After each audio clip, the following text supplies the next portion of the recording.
Good morning. Hi, Morning. Keku. Morning. Morning. sir. Morning, sir. Good morning. Good morning. So, Good morning.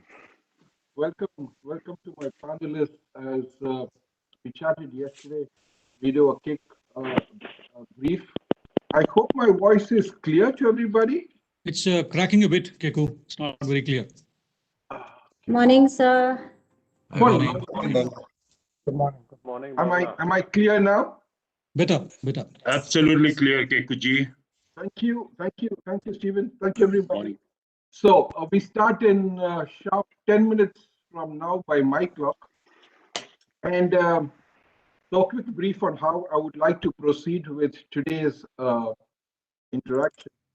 We've got a nice and healthy 2 hours to debate and discuss the topic on hand. And what I'd like to do is make it slightly different, which was to remove the 5-minute introduction per panel and move straight to the questions that I have for you, the panel. And you could weave in your introduction part or your summary that you would like to put in within your answers. So if that's okay with all of you, that's something I'd like to do. That's point one. Second is we try and see how best we could have this more on an interactive basis, thereby having even questions coming from panelists in the Q&A session rather than only having it from the audience that is watching this event. So is that okay what I've mentioned so far with all of you, or is there any other changes that you'd like me to do before we start? So, Keku, I don't know about others, but I also gave a very quick and small presentation to Bhavna ji. Okay. So is that required to be done or it's not required? Do you want to weave that inside your answer, Ramesh? Okay, depending on what you ask me, I'll decide whether I should present that or not. That's okay. Okay, so I'll just very quickly run through what I would like to ask you. So for Amar and Ramesh, it's more to do with digitization and blockchain. With Stephen and Max, it's more to do with, let's say, your transshipments and your airports being major gateways and hubs. Cyrus and Keshav, it's more to do with what India is outputting in terms of cargo. And of course, with Captain Ramanujam, as always, it's more to do with the skills. So I've kept it very neat for the first round of questions.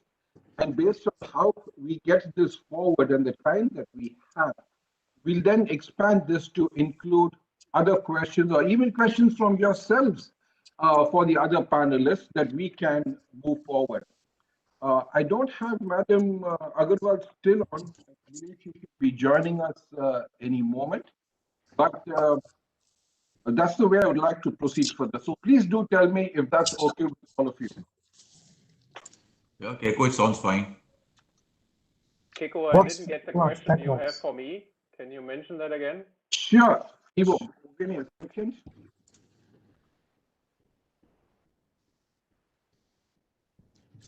Can I just request everyone to resend me the PPT if there is any, so that I can just forward it to my IT people. Thank you. Okay. Ivo, for you, it's investment into the future of cargo business, airport equipment technology, process reengineering. So basically, what I would like to do is focus more on the future rather than discussing what happened in the past that we already know.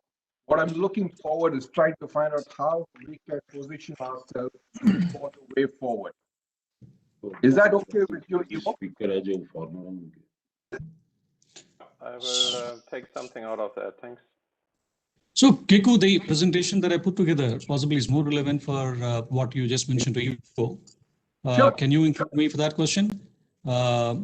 Yeah, apart from the blockchain, and what is the second topic you said in the first cluster? It's more to Digitization, do right? with blockchain and digitization. Digitization. Ramesh. Yeah.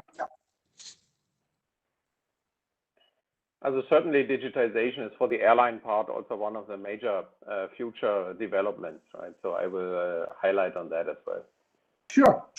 Yeah, like I said, please.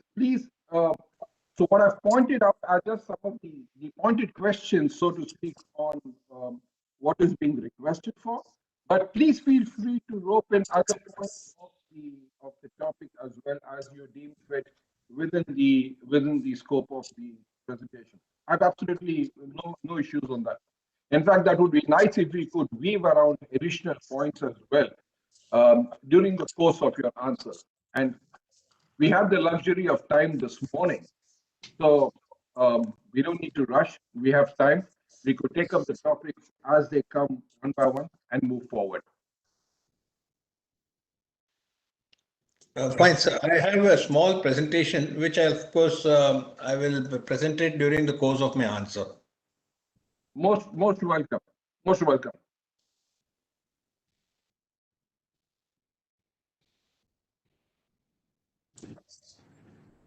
So ma'am is just joining us in 2 minutes, sir. And Stephen is also joined and Max is also joined, I think. I see Max. Bhavna, will you be able to take down the questions so that what I propose to do somewhere midway after the first round of questions, we could pick up one or two questions from the audience, Sure. continue our discussion, and then we have some for the end of the discussion as well. Sure, sir. Perfect. Perfect. Hello. So, good morning, Vandana ma'am. Morning, madam. Hello, good morning. Good morning, ma'am. Good morning, Good morning. Good morning, everyone. Good morning, ma'am. Morning. Morning. Morning. So I find the topic means I have a listening brief because it's about business resurgence parameters, etc. So I shall take all the notes you want me to take, Keku. Okay. So, shall we start or wait for 1 or 2 minutes? So we have 10 minutes. People are just joining in. So if Okay. permitted by all, then I'll just play the promotional videos for 5 Yeah. minutes. Okay. Thank you. Wonder you got a nice room on the back, fully lit up. Yeah, it's not a room. I mean, it's actually my garden at the back. Arey You, वाह, क्या बात है? It's got trees and all, but it's not a farmhouse like yours, huh? I'm a little poor bureaucrat. The sun is rising above India, so that looks very nice. But we have a park also just opposite my house. So It's looking nice, I must say. it's a lot of greenery. It's a lot of greenery. And the colony is named after my mother. Oh, Very good. Ah, very nice. Wow. what's the name? Vandana, okay, नाम क्या है?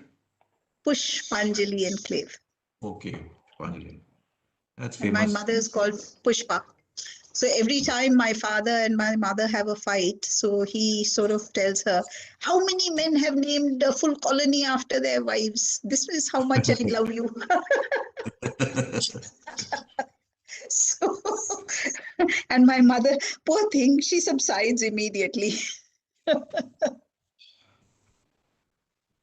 That's better than a farmhouse. You have a full garden now for yourself here. No. Farmhouse any day. Cyrus, I'll exchange mine with yours. I cannot hear. I'm on mute. I know that. Bhavnaji, you may want to unmute Mr. Keshav Tanna. He is just texted.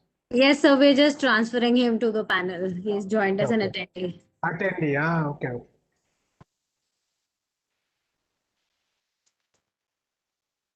I got Keshav's call. Yeah, Keshav. Yeah, I can get you, Bhavna. Keshav, can you put Keshav on the line? I'm live.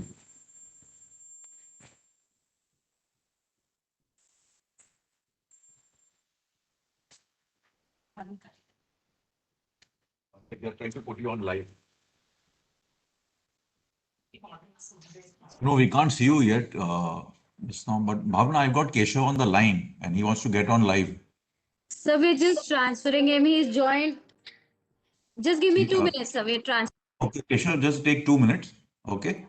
And I think you joined in as you didn't join as a guest, you joined in as a guest and not a host. Yeah. Okay, so they're transferring. Just hold on. Okay, bye.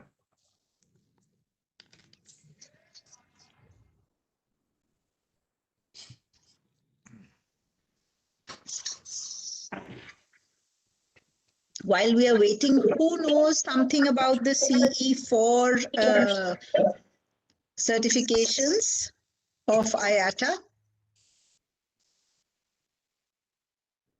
Is What this further? one of the perishable certification? Pharma, for pharma. CEIV. Our Mumbai airport has the CEIV certification, ma'am. Yeah. This is IATA certification.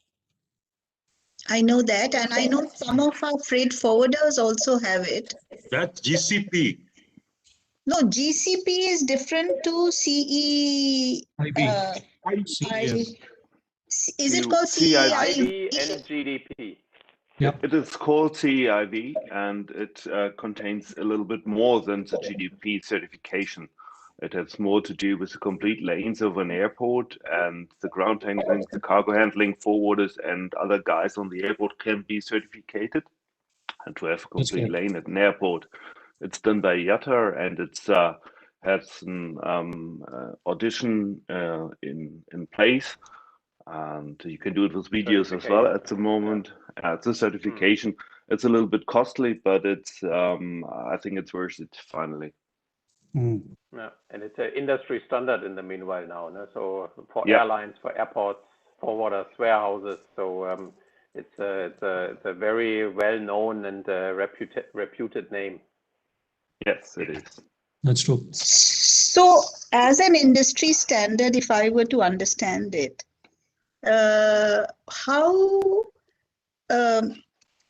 what you have so many safety certifications, you have so many process certifications, you have so many security certifications, and then you have dangerous goods certifications. Actually, ठीक है हटा रहा हूँ. So this I5 or V certification, CIV certification. कर रहा हूँ वही करना. Why is it that two things? Why is it required, and why is it so costly? Why is it so costly is something that only IATA can answer, which is more IATA-driven certification. But in my past life, when we evaluated CEIV versus GDP, we then decided to live with GDP. GDP is less cost oriented. The standards are actually stringent and generally broadly accepted by a lot of manufacturing companies, freight forwarders, and airlines. So why do we need to have this certificate when you already have a lot of safety certificates? Is also a good question. So some of the standards that GDP or CEIV have, mostly oriented for perishables or pharma-related handling, there are other certifications do not have. So these certifications give you standards, and also there is a formal audit process that helps you to audit yourself and also certify yourself eventually. So it actually talks about the facilities that are required for managing perishables and pharmaceuticals for different time and temperature ranges, and the qualified staff, the training levels, equipment, the SOPs that you have in place, the internal audit process that you need to have in place, and the technology and IT system that support managing these shipments, and also your interface with the other stakeholders in the industry. So this is broadly the supply chain related to perishables and pharma, which generally other safety quality certifications do not cover. So that is where it is very unique, especially if your cargo terminal or the airport has substantial amount of perishables, or especially pharma exports like we had in my past life, both in Dubai as well as Delhi. So this certification becomes very important for manufacturing companies to accept that you have the standards in place so that they can confidently use the cargo terminal for exports of their pharmaceuticals. So if an airport has it, such as Mumbai, one of the terminals, the pharma terminal that they now have, or the perishable terminal CSC, if that has it, does the airline also need to have a CEIV? That's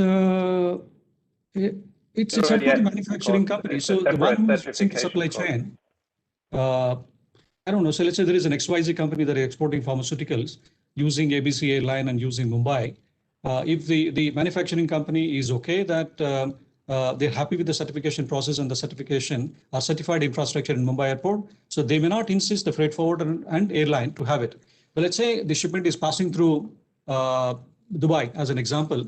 So so that the guy who's importing in Europe may want to ensure the entire supply chain, starting from manufacturing, origin airport, transit airport, as well as the destination airport, to be compliant with these standards. It is more driven by the importer quality demands as well. But what I have seen, most of the quality importers in Europe and North America, to some extent South America, demand that the entire supply chain that is supporting their imports of pharmaceuticals are compliant, at least with GDP. Okay, so understand now I'm going to ask Ivo this question. Ivo, for instance, IATA deals with airlines. So for IATA to mandate this CEIV for airlines makes sense. But when IATA is telling the airport terminals that this is how you're going to certify yourself, it's going to tell the ground handler, this is how you're going to certify yourself. And on the city side, it's going to say that the chain from the supplier to the airport is going to be handled like this. Is IATA not overreaching itself? I think it's an ambition to have the whole supply chain together, interlocked with each other. Certainly, IATA cannot demand or make it mandatory, but I think it's an ambition to have the whole industry together and being aware of the same processes, as Ramesh has mentioned, the same audit levels, the same knowledge, the same SOPs. So this is, I think, the important part here, that we are working hand in hand and that we don't have a break when we shift the cargo from the forwarder to the warehouse, from the warehouse to the ramp site, then to the aircraft and so on. It needs to be hand in hand in the whole supply chain, would be my opinion on it. The approach the IATA chosen, it's when you just simply look at it, it's okay. It looks at the complete supply chain, as Eva already said. The only point is it is IATA to do that. It's their entitlement, their claim to do that, and the cost at the second point. So it's becoming an industry standard in the past years, and you can't avoid it, to put it like that. It's a huge entry barrier for poor countries like mine. GDP, by the way, is okay. It's widely, broadly accepted, and it is actually not. I can't use the word expensive. It is related to the value that get out of it. But I think a lot of airports that are into perishables and exports, pharma exports, can easily afford GDP. Okay. Okay. Thank you. Now, Bhavna, Keku, proceed. We still have some time? We still have some time? No, we can start, ma'am. We can start, ma'am. First of all, very warm welcome to the second day of PSD Global Aviation and Air Cargo Summit 2021. Yesterday, we had a very, very productive sessions and more than 20 speakers speaking whole day. And today, thank you very much, madam, for gracing this session also, because yesterday also you had given a lot of time. And that shows the importance of the session. And thank you for your dedication. And now I would first request you to actually set out, then Mr. Keku Gazdar is going to moderate the session. So first I'll request Bhavna madam to say a few words, and then we can take it forward.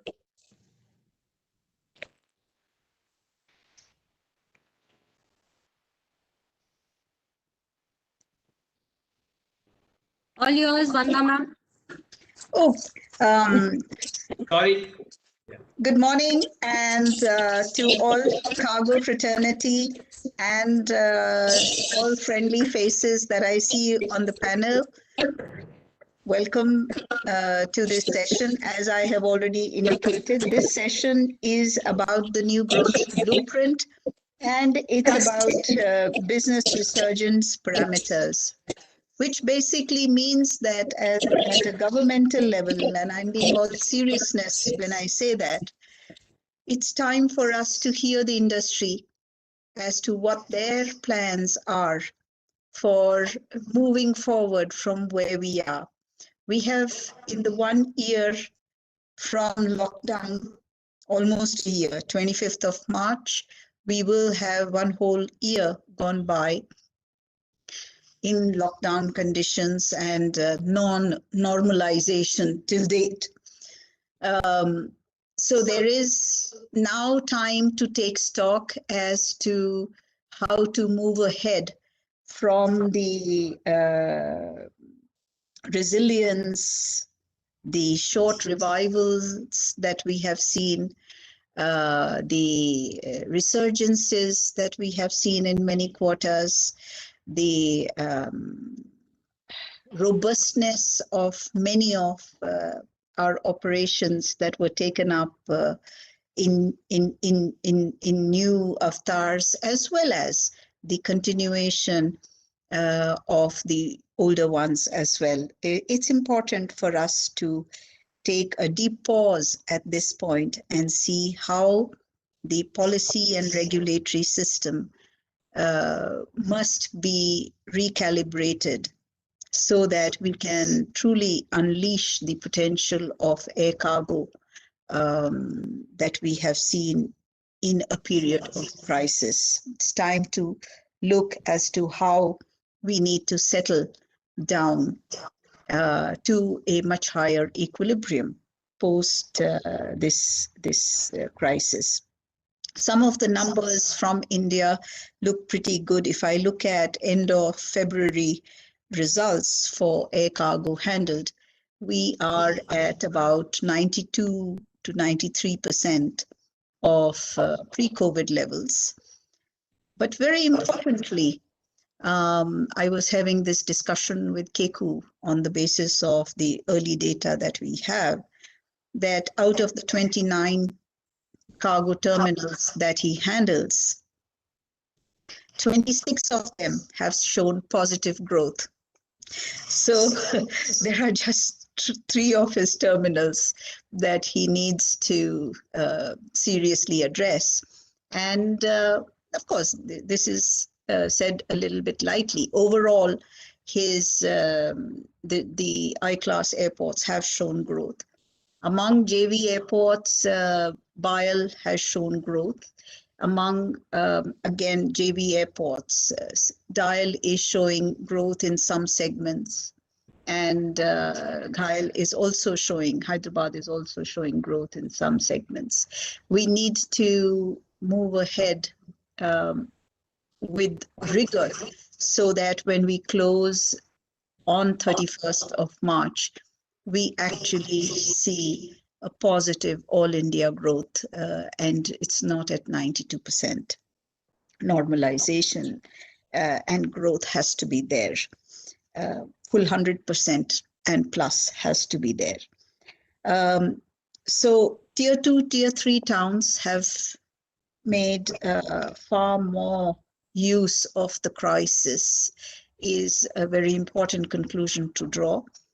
Again, not every tier 2, tier 3 town did that, but airport did that, but there are some which have grown by 500%. There are equally some who've grown by 5%. So Chennai has shown overall growth among the big metros apart from Bangalore. And Kolkata has shown growth for domestic shipments, not for international shipments. So Keku, some more action needed on the Kolkata end as well. So you can't rest on your laurels. Now, I just hand over the baton to you for taking the matters forward, and I will take deep notes as well. Thank you.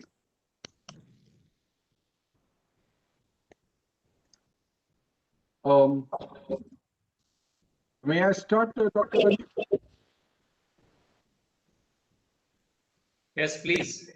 Yeah. Mr. Keku, yeah, welcome. Thank you. Thank you. Thank you, Madam. Thank you, Dr. Ranjit and Bhavna, for organizing this very exciting 7th edition of the PhD Global Aviation and the Cargo Summit. I was present for a few sessions yesterday, and my one single big takeaway was that cargo is king today, especially as demonstrated during the pandemic time. However, as far as I can see, nothing can be further than the truth. To me, cargo was always and will continue to remain the king. It was just that it took a pandemic for all of us to realize the real value of what air cargo brings to the top line of the aviation as a whole, and to the airlines in particular, while literally being a lifesaver in the sense of humanity and trade. And I'm sure many of my airline colleagues here would agree to me on this. In fact, I jokingly tell people that the new definition for cargo should be depend on us because we have you covered. The topic I have this morning to deliberate and discuss is rather intriguing.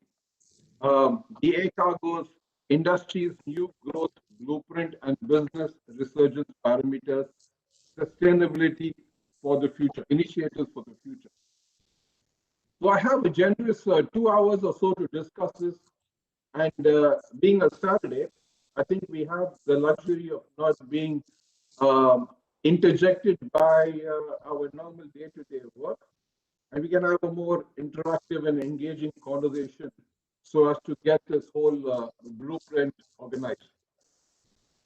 One other point that I'd like to bring in here at this moment is to see if we could keep our discussion more towards being a forward trajectory with a foreseeable future in mind. I think that should be the key points that probably our panelists would like to hear, our audience would like to hear as well. So with a very warm Diliwala welcome and a namaskar, I'd like to introduce my panel that features some of the brilliant minds this morning to all of you. To start, Shri Vandana Agarwal, IES, Senior Economic Advisor in the rank of Additional Secretary, Ministry of Civil Aviation. She's also known as my tough boss. Shri Keshav Tanna, Chair of FIATA Institute. Stephen Verhast, I hope I got your name right, Stephen. VP Commercial Liège Airport. Ramesh Mamidala, Chief Business Officer, Adani Airport. Max Philip, Head of Cargo, Fraport. Saurabh Kumar, CEO, GMR Hyderabad Air Cargo and Logistics. Cyrus Katyala, Partner, Gina and Company and President, ACFI. Amar More, Director, Kali Logistics. Evo, Shiham, Director, Sales and Handling, North and East India. And Captain Ramanujam, CEO, Logistics Sector Skill Council.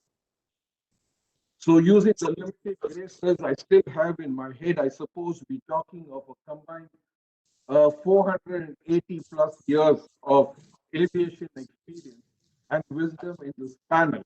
So pretty good start for people who would like to know more about what's happening in this industry. Yesterday marked the start of 75 weeks to India's 75th Independence Day.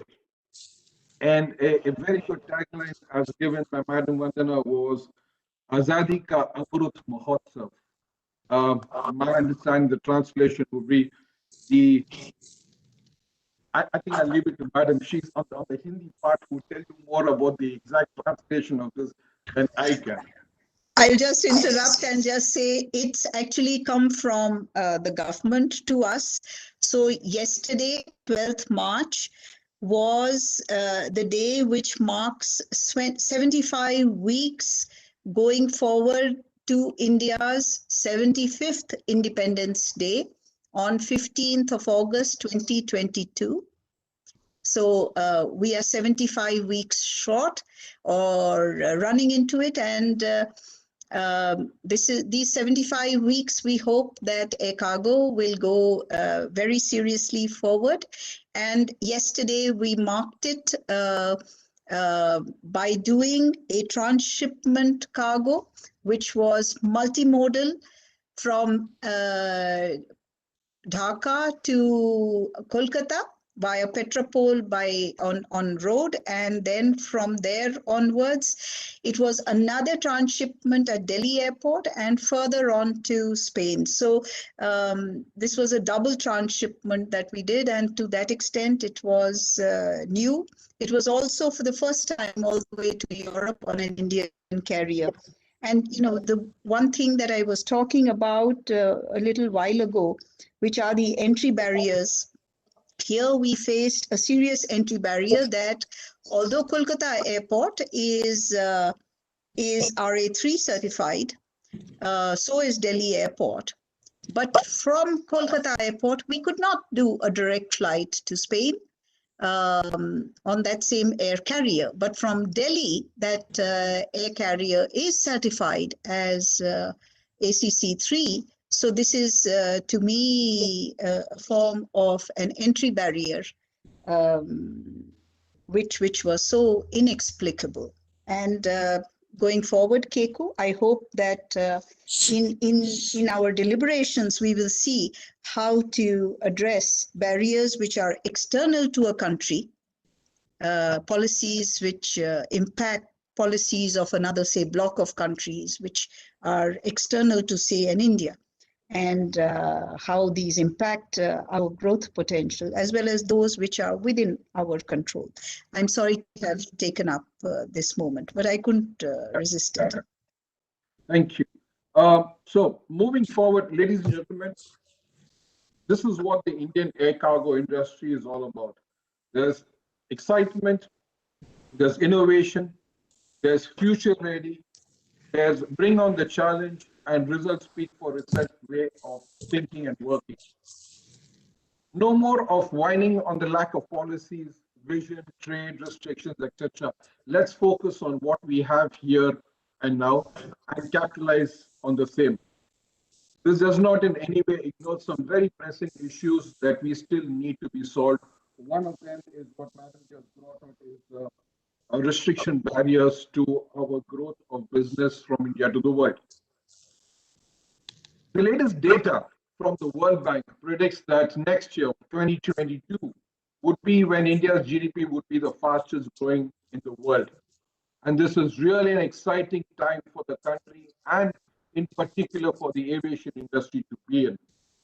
I would go as to further saying, don't miss the load, as a new version of don't miss the boat. I will give a miss to all the niceties and the luxury of giving my panelists some time for the opening remarks while diving straight into the topic and asking them some pointed questions.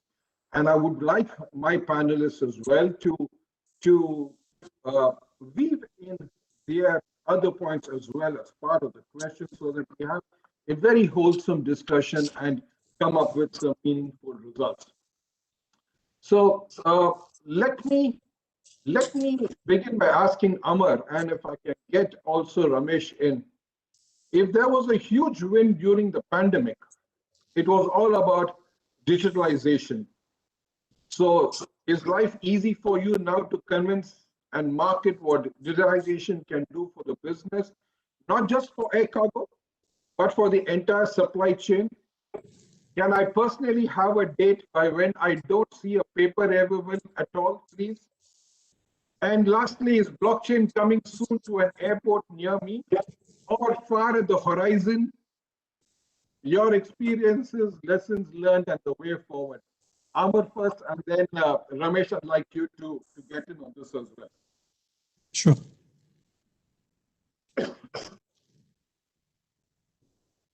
Can you guys hear me well? Good morning, everyone. Yes, we can, Amar. Go ahead.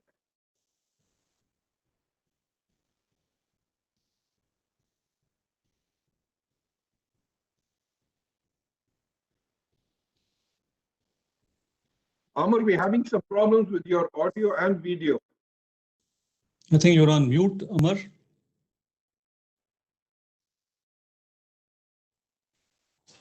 All right. So while Amar checks and corrects his audio and video, let me start with some comments as Keku asked me. Can you hear me clearly, Keku? Yes, Ramesh, please go ahead. So great. Thank you. So I think just 2 or 3 years ago, we were actually looking at the Indian air cargo landscape as we wanted to look at the potential for air cargo in India.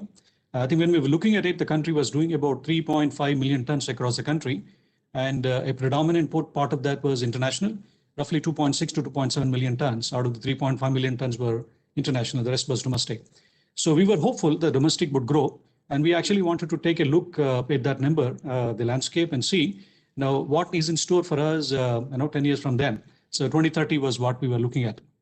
We did this exercise when I was part of ACFI. Cyrus is also part of this, and we were actually doing it with KPMG at the time. And we did present to a larger audience at a seminar. So the 2030 to me, a humble growth rate of 10% year on year actually told us that we would be 12.5 million tons by the end of 2030. So that's a massive amount of tonnage looking at the current tonnage that we have in the country. But if you compare the 3.5 million tons, as all of you know, with the likes of Dubai and Singapore, these are major transshipment hubs. Dubai does about 3.5 million tons. It was doing 3.5 million tons at that point in time. And Singapore was about 2.1 million tons. And most of the hubs, the growth in these two hubs were driven by the transshipments, which we do not have in India. Some of these hubs also have the advantage of being connected to the manufacturing locations, and as a result of using the hubs as transshipment centers, have the advantage of getting the manufacturing exports out of these locations. Again, India had this disadvantage. So the 10% growth was purely based on consumption in India, a little bit of export. That actually showed us a number of 12.5 million tons. So there are two challenges here. One, when we looked at the number, we also looked at the handling capacity in India across all the airports. Now that was at about 4.5 million tons throughput capacity. And so there is a massive growth that we need to achieve at the airports in terms of improving infrastructure to cater to this 12.5 million tons that would eventually happen in the next maybe 8 or 9 years from now. So that's a challenge that we need to look at. And some of that obviously also has to happen as a result of technology, which we are discussing here, and the digitization, etc., because we need to be very, very efficient in terms of processes. For example, some of the airports currently do maybe 6 or 7 tons per square meter per year. That may not be enough. We need to definitely work on technology. We need to work on process efficiency to ensure that, as Mumbai Airport does, for example, as we do about 15 to 20 tons per square meter per year, as a result of technology, as a result of the process efficiency.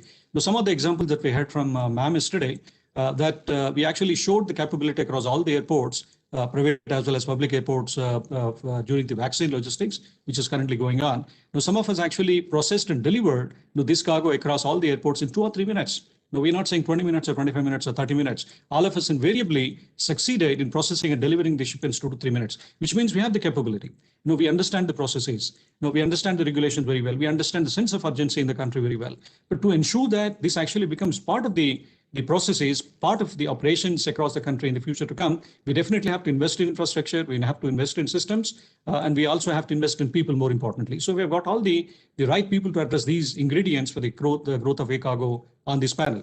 So having said that, when I look at some of the airports, how far have we reached? I think Keku also said, can we eliminate heavy bills? Now, my experience in the last 5 years is a mix of success as well as a bit of sadness, because whenever we try to implement the tools such as cargo community system, I'm sure Amar will talk about it. There are some airlines, there are some stakeholders that would actually come because they're better prepared, they're well prepared, come and adopt. And when it comes to those companies, the penetration is 100%. But there are many other airlines, many other stakeholders take very long time. For example, there's one station that we started recently. We are only about 40-50% in terms of use of the digital tools there. Because the trade is not completely prepared. And I'm talking about a tier 2 airport among the Adani airports. So there are some challenges. So when somebody talks about digitization or elimination of papers, I always go back to the basics to see where are we now. I think even the basic EDIFACT messages that the industry has implemented in the last 25, 30 years, there are many other airports, especially tier 2, tier 3 airports that are struggling to make sure these are implemented across the entire community at the airport. I think we have to go back to the basics. Make sure everybody has these basic tools in place, basic integration in place, and then look ahead, bring everybody onto the same page and put them on the fast acceleration path. I think that is very important for me. Amar, are you ready to say something? Yeah, absolutely. So, very good morning, everybody. And I'm sorry, I'm facing some issues with the internet connection. So, and the real reason is I'm not looking all that handsome today. So I've switched off my camera and I'll be speaking on just audio, right? So something, Keku, and this question I know you always ask, when will that day arrive when there won't be any paper with cargo? And honestly, we don't have the answer yet. It's very surprising that, in this day and age, we still have to deal with, so much of paper. But good thing about this whole pandemic, and, every adversity brings a big opportunity.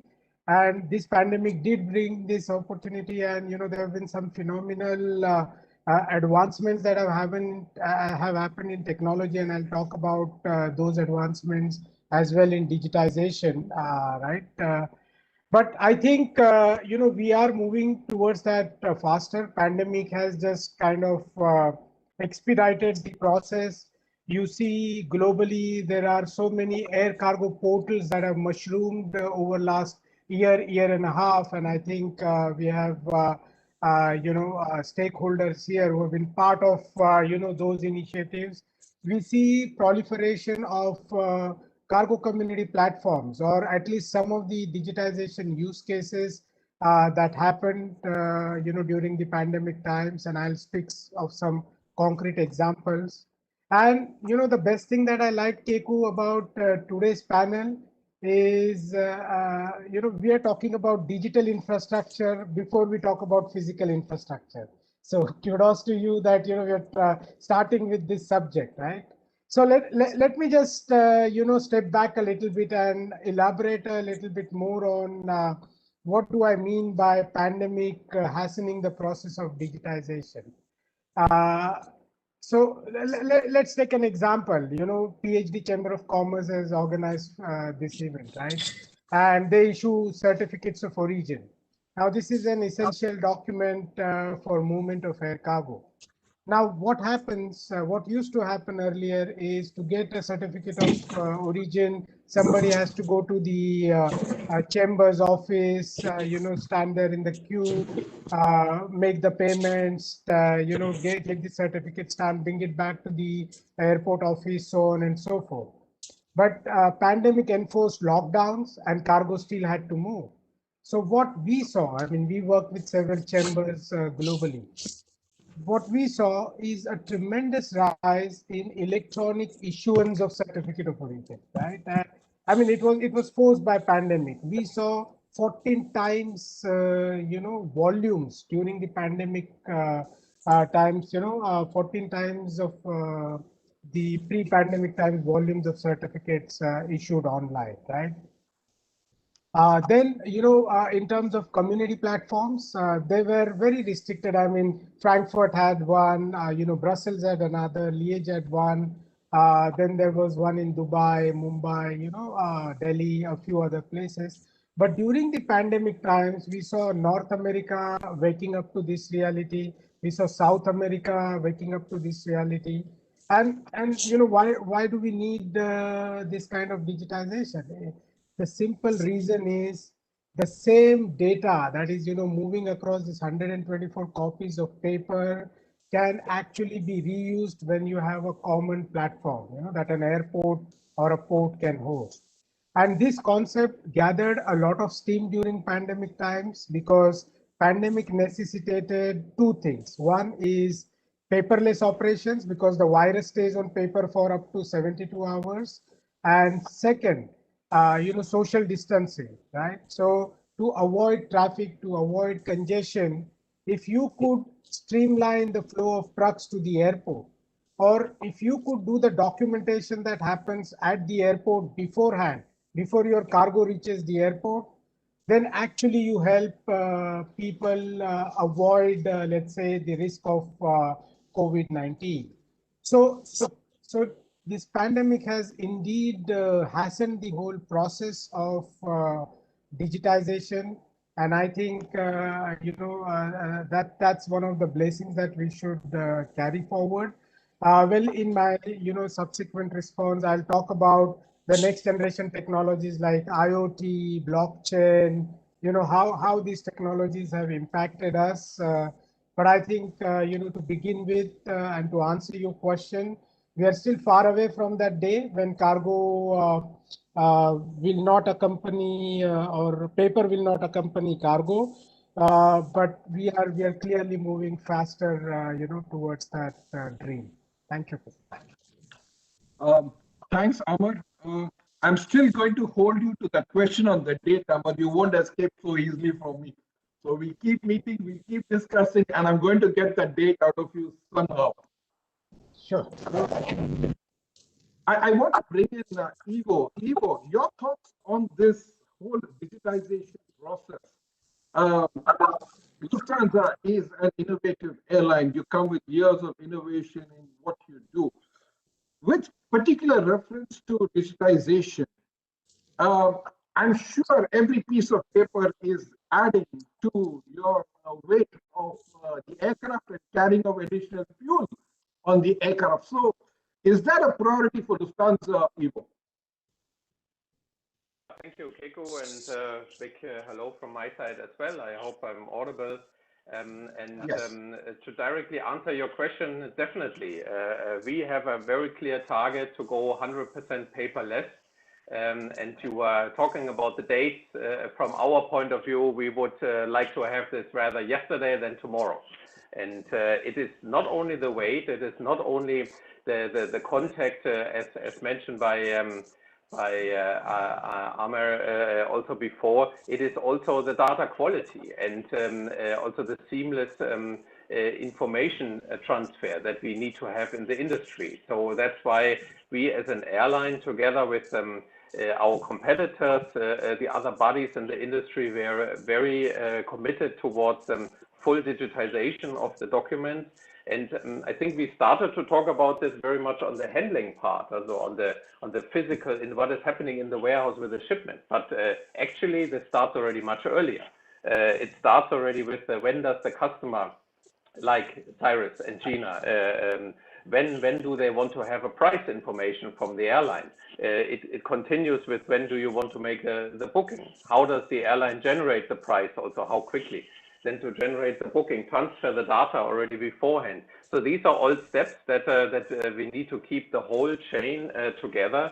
And of course, then very much it continues at the airport of origin, at the transit hubs, and at the final destination as well. So in that regard, a very important topic for us. We want to continue pushing this together with the industry. And here, of course, let me also just say a few words about Lufthansa and Lufthansa Cargo in this context here. I applaud Madame Agarwal's earlier statement towards the week 75 to reach the 75-year anniversary. I was quickly calculating here, out of these 75 years of independence, Lufthansa has been a part of the family here in India since 63 years. Yeah, so this is definitely something we are very proud of. We have been having the honor to serve this market for so many decades, and we are intending to do so in many more decades to come and be on the side of the Indian nation, of the Indian exporters, but let's not forget about the imports also that are very important for the blooming of the Indian industry here, right? So we have had a very strong financial result. Our financial year already closed 2020. Even though, of course, same like many other carriers in the world, we had a massive drop in belly capacity. We have extended the life of our freighter fleet a little bit longer, and the ones that the older aircraft that were being phasing out. But for us, it is very important to manage economic stability. I mean, one of the topics here in this panel is also sustainability, and not only sustainability in the in the ecological sense, but in the economical part as well. And for us, as a carrier who needs to generate profits, who needs to look at investments into the future, we are very focused on profit contribution. We need to be sustainable in our results, and I think last year has shown in all the crises how this very thought process of where to put which capacity and what rates to offer to our customers, what fits into our portfolio, we have managed that very well. For us, the motto is connecting people, cultures, and business on a global level. So we have achieved this, of course, in a lesser degree than in the previous year, pre-COVID, because of all the restrictions and reductions we had to go through. But nevertheless, we are confident now, again, Keiko, looking into the future, and I very much appreciate that. We are confident that we can continue with this. Yeah, we value that we have loyal customers that like to work together with us. I also look at some of the other panelists here, Max in Frankfurt, of course, but also the different airport representatives here out of India. Mr. Tanna, we had a good interaction with you also, I believe, last year during Air Cargo India. So we are wanting to jointly develop new ideas. And let me come back a bit into the topic of digitization. As I said, it's a strategic goal for us. And I think it's important that we need to see how we have the different parts of the chain working together. Sometimes I have the impression everybody is making his own little development. You mentioned earlier community system at this airport, at that airport, and so on. So we need to make sure we follow industry standards. We are hand in hand in our documentation and really also look at some of the documents that I think Amara also mentioned that before, that are still paper is going from one hand into the other one. We have stamps by the security agencies that are required, still something that on the passenger side, when I came here to India 4 years ago, that was still very normal. And then all of a sudden that all vanished. No more stamping the boarding pass, no more stamping the baggage tag on your hand luggage and so on. So we need to go in this direction for the cargo side as well. We have a ECSD initiative. We can have the dangerous goods declaration electronic. We can have customs documents on the electronic way. So there are plenty of activities besides the physical airway bill on the electronic side. So let me close here at this for now and hand back to Keiko. Thanks again for having me here in this time. Thank you. Thank you. I'll come back to you. I have something specific to ask you the later part of this, so I'll come back to you.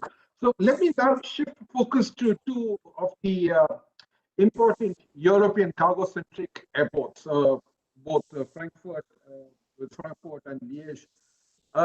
You gentlemen have contributed in making your respective airports truly transit and transshipment hubs, and they are in a way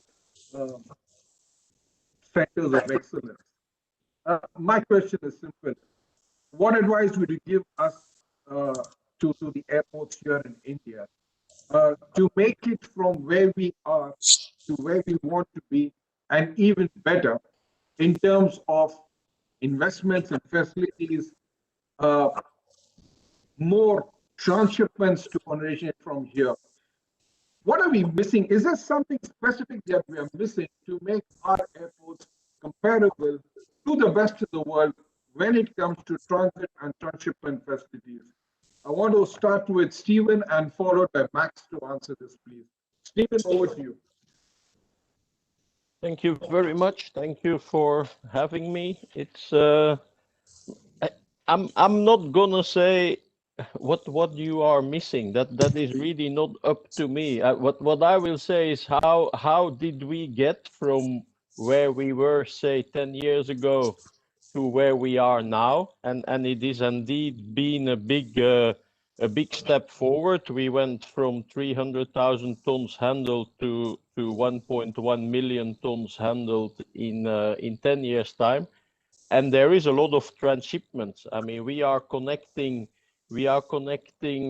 really globally air by air. So we have airlines who fly from America to Europe or from China to Europe, and then other airlines who are flying into Africa. Transshipments are going. So that's one way, but we also have air to road transshipments, road to air transshipments, and since last year, even rail to air transshipments with trains coming from China, being unloaded at the airport, and then part of the cargo actually flying into Africa. So transshipments on airport, but also transshipments multimodal. How do we do it? Well, I think it's already been mentioned. I can only repeat that it is a combination of infrastructure, processes, and people. And when we talk infrastructure, and I like well, your start and the remark that came that the IT is also infrastructure. That is something that I 100% believe in. So what we invested in as an airport is, on the one hand, infrastructure wise, we invested in logically in the airport's main business, which is runways, aircraft parking, tarmacs. But we also invested in first line facilities, and we invested in a cloud solution that helped all the members of the cargo community, be it airlines, be it handlers, be it consignees, but also very importantly, be it government bodies, the customs, the Food and Drug Administration. They're all part of this cargo cloud, and they all accept the fact that the data they get are coming out of this cloud, which is managed and invested in by the airport. But that is, again, coming back to your question, do we still need papers? Well, if everybody accepts that electronic data will do, then we don't need papers. It's more a matter of acceptance than of technical capabilities.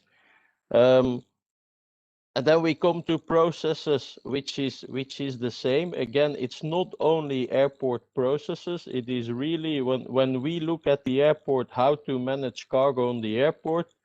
Actually, it is from the moment the aircraft sets wheels on the ground until the truck has left the airport area. Everything that happens in between is part of the airport process. Is it airside? Is it landside?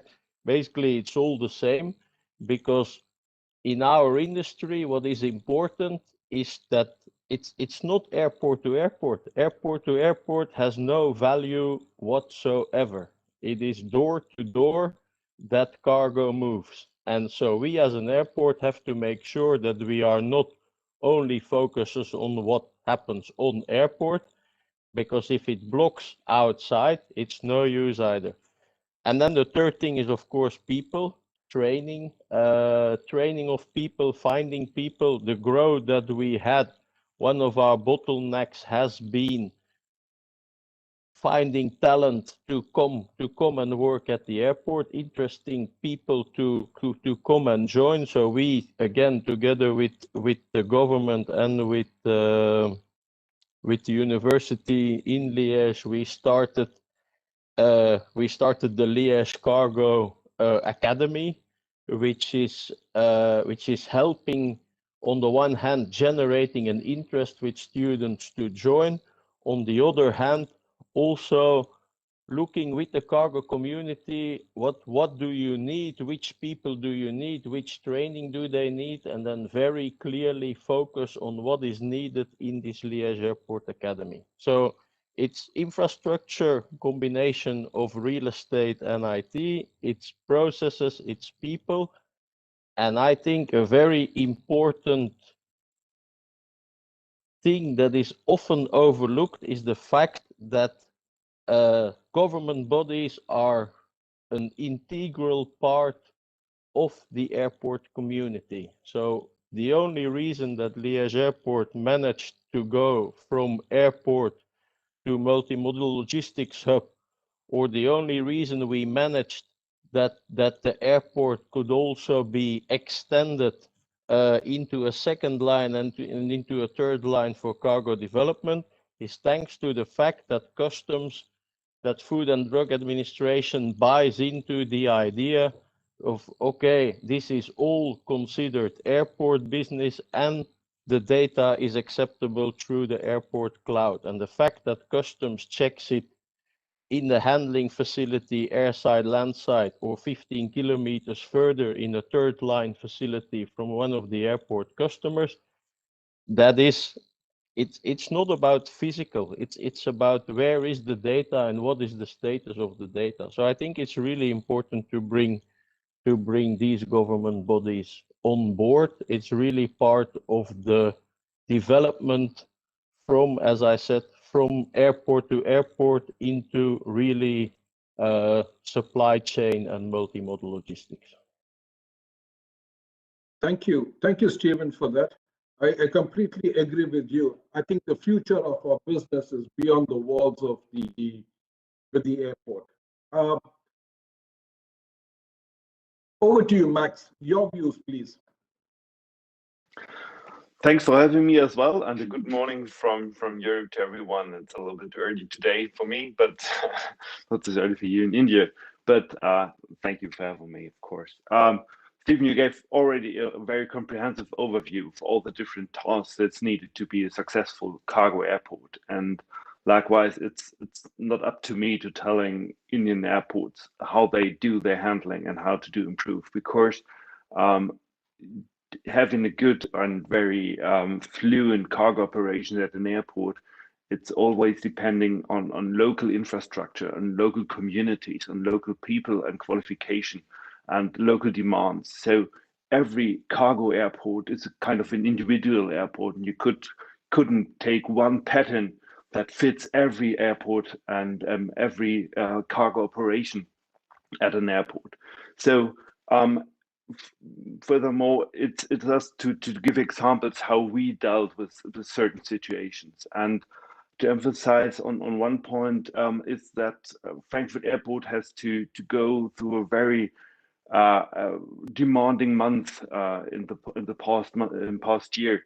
We have to show a huge flexibility in how to handle cargo. The whole cargo system at Frankfurt Airport has to be shifted from a passenger aircraft, very normal fluent flight pattern of large passenger aircraft using their belly capacities to bring in cargo to Frankfurt, being more a transfer hub for cargoes in between all the different airports that served at Frankfurt.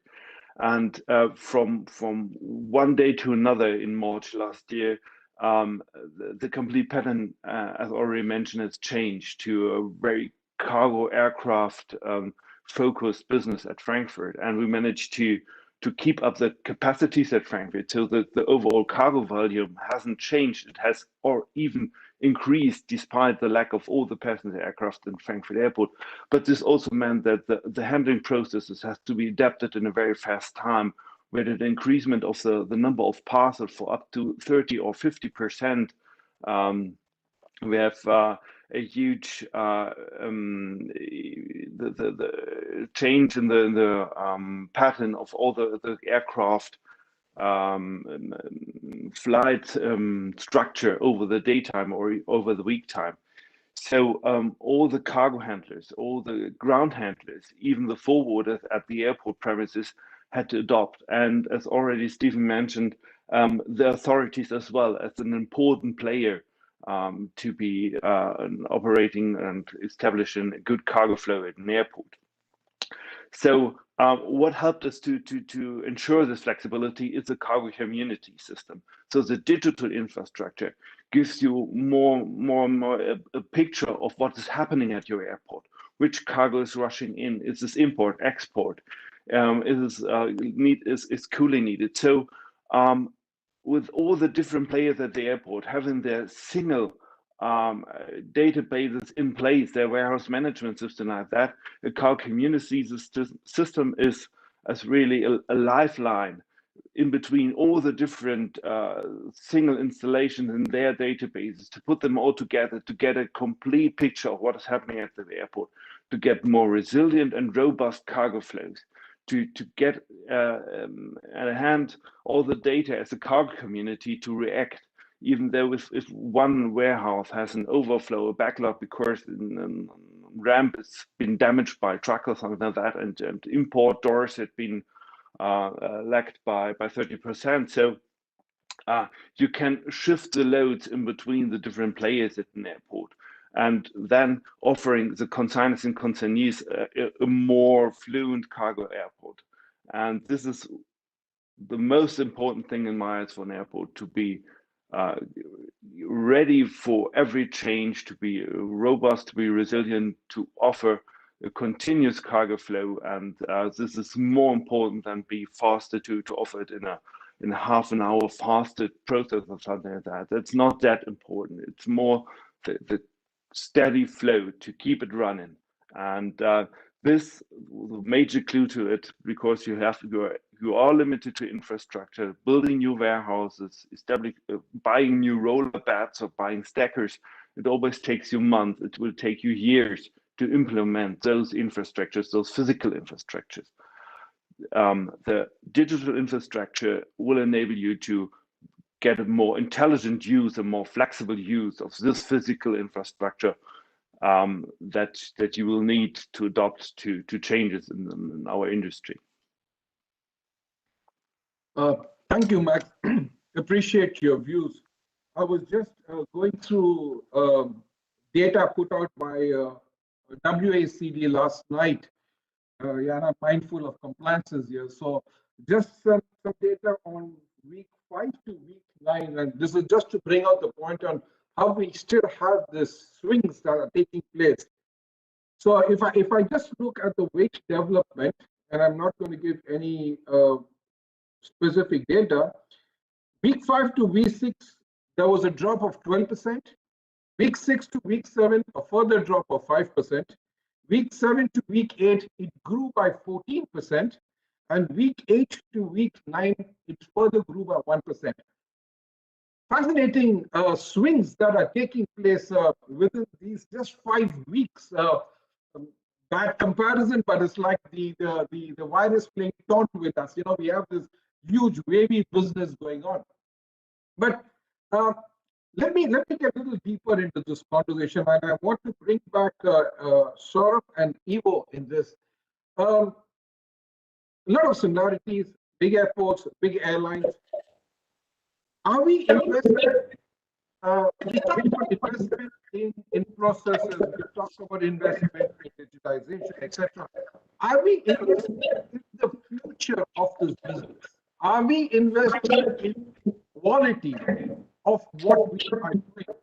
Are we missing something here where we are probably too focused on being the paperless part of our business, etc.? I just want to get into that. I mean, for the lack of repeating what I said earlier, I'm in this business for 34 years. Most of the processes that I started my career with are still there. In fact, the 747, which I started with, is still around. Are we as an industry future-proofing ourselves and getting ready for a more qualitative, more all-inclusive, comprehensive way forward? Saurabh, your views first, and then I'd like to have Ivo on this as well. Yeah, Keku, hope I'm audible. Yes, please go ahead. So, Keku, I think it's a great question. It's a very future-looking question, and I'll start from what Ramesh mentioned about we all set to reaching about 12 million in 2030, and I also want to remind ourselves that in one of the discussions earlier, Vanna ma'am also spoke about the 10 million that we all have to, you, me, and all of us. She gave all of us a good target. I don't forget that. So, why I'm stitching the dots, and we earlier in the discussion, we discussed about a very important topic of transshipment. And we said that, yes, India is generating a lot of cargo. But yes, are we handling a lot of cargo? I think there are two similar questions, but yes, there is a gap between those two, if you put the definition of transshipment. And then I want to come to the main point which you have asked, are we future-proofing ourselves? When we say future-proofing ourselves, there are 2-3 major dimensions of it. The first dimension is in terms of our strategy. From an air cargo perspective, from an Indian air cargo perspective, how do we see the growth? Are we seeing the growth only organic? Are we seeing the growth only coming from the top major airports? Are we only going to focus on the traditional commodities? Are we strengthening the airlines which can act as a hub, facilitate the emergence of India and major cities in India as an air cargo hub? I think this is one set of questions which is relating to the strategy bit. The second point from a future proofing is in terms of adoption of technology. And I should say that, yes, we have been fairly content for last 2-3 decades, but I think that has changed, and there are a lot of things which our friend Amar is going to say. But in the last 1 year, I think the disruption has happened in the true sense that, yes, we all have decided and we all have moved, not one, but multiple steps in the direction of utilizing technology, not alone for, in making our processes touchless or paperless, but also, looking at other avenues of improving the operational aspects concerning automation and productivity. Those all of us have started, thinking on those lines that, yes, unless we move ahead from 6-7 metric tons per square meter, or you can also think this in terms of the number of movements per hour. How ports have evolved. Also in terms of the manpower productivity, in terms of the tonnage that we handle. I think that's a journey that we have all started. I would not say that we are slow, but in a span of about 2 to 4 years, we would have made ourselves enough progress to in the direction of future proofing. So I think these are two major aspects, and the third important aspect of future proofing is in terms of infrastructure. Ramesh mentioned about our current infrastructure and the current traffic, but given the way aviation is growing in our country, considering the number of smaller airports and the airstrips that are being utilized or being planned to be utilized, the future master plan of growing air cargo in the greenfield airports like Hyderabad and also the brownfield airports, like Chennai, Bombay, and Delhi. And Delhi, yes, a mix of both, is working towards increasing their capacity from whatever they are to at least handling 2 to 3 times of it. Are the 3 major pillars of future proofing. And I think, Keiko, I should say all the 3 in terms of strategy, there are right moves being done by the government, right moves being done by the airport operators and the cargo terminal, and the stakeholders are also coming together. The technology is in the right space. And I've also said about the infrastructure plan, it's just a matter of time, people join, come out of this COVID, put together their finances and, start expanding to create that capacity. So my view strongly, I feel that we are moving in the right direction with all stakeholders in sync. Thanks, Saurabh. Ivo, your 2 cents on this as well, please. Yeah, thank you very much, Keiko, for giving me another opportunity here. Certainly, when we talk about the future, we have to ask ourselves, what is the future, right? If you would have gone back 1 year, 2 years ago and asked us then what is the future, we would have had a completely different view on what we are looking at now with the experience of the last 12 months. So certainly, I think the name of the game here is flexibility. How can we be flexible in our approach? How can we make sure that we quickly react on the different demands? And of course, in the case of the airline also, how can we move our capacity? I think Max had phrased it quite nicely earlier with the shift from the typical belly passenger aircraft belly usage for cargo into complete different solutions that we needed to look at on a short notice.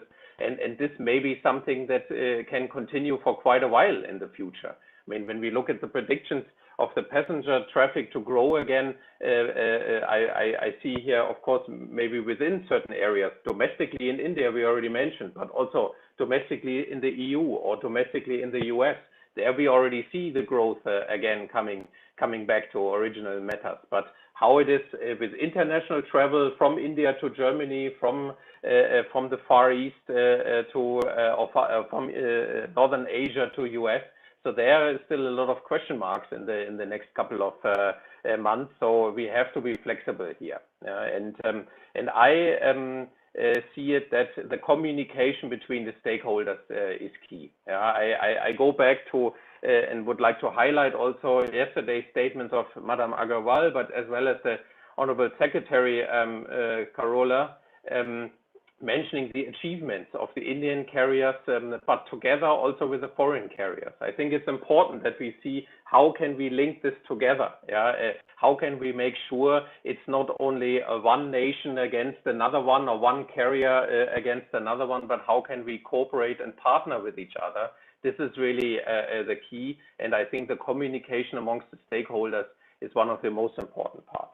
And we very much, as Lufthansa, we very much would like to further accommodate the topic of intermodal freight.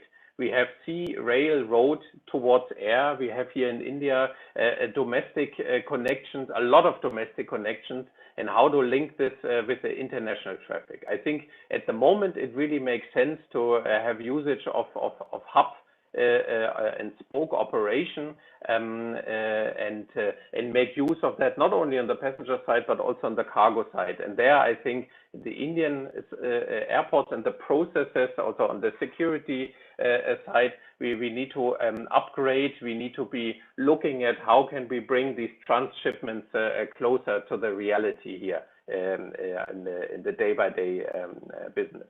Yeah. So this would be my 2 cents to it. And again, I think it needs to be something where the overall aim is always how can the Indian market be served? How can the Indian customers grow together with the different capacities coming in from foreign carriers, from international airlines, together with the Indian carriers, and where we can help each other, where we can learn from each other, and these kind of discussions, I think, are also very helpful to create an understanding for each other. That would be my 2 cents on for now. Thanks. Thank you, Ivo. This is getting very fascinating, and I hope our viewers are getting energized by what they hear.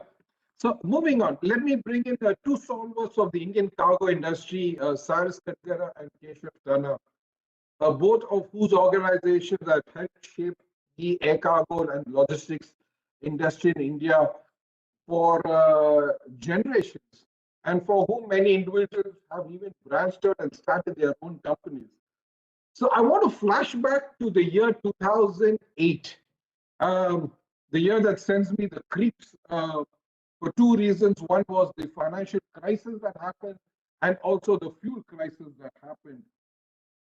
And one of the very interesting takeaways that I always keep in mind was that those of us who in the industry invested during these crises came out far more stronger post the crisis and were able to accelerate their business at a far greater level than those who balked under the crisis, who came under pressure in the crisis and sort of gave up. So, there's a saying that goes, don't ever waste a good crisis.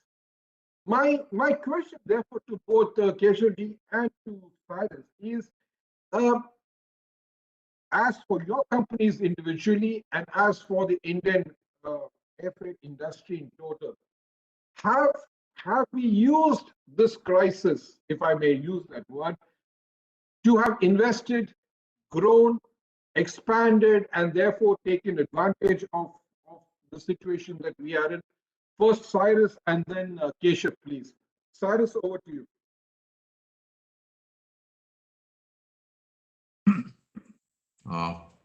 Yeah, Keku, thank you. Actually today what is happening is that today I just heard all these eminent speakers, and one point is for sure, everybody wants to go digital, paperless.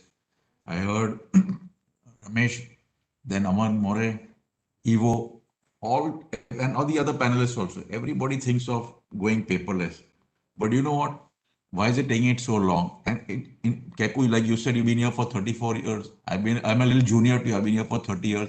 And it looks like it's never going to happen because we keep asking for paper.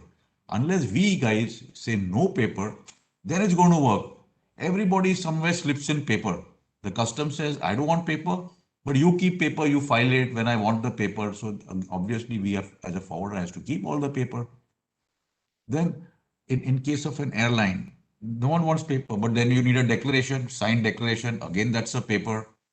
So, where does this paper our paper attitude, this declaration, annexures, unless this all goes, we are not going to get paper. I know Aman More is going to be real happy to hear what I'm saying. It also compliments him.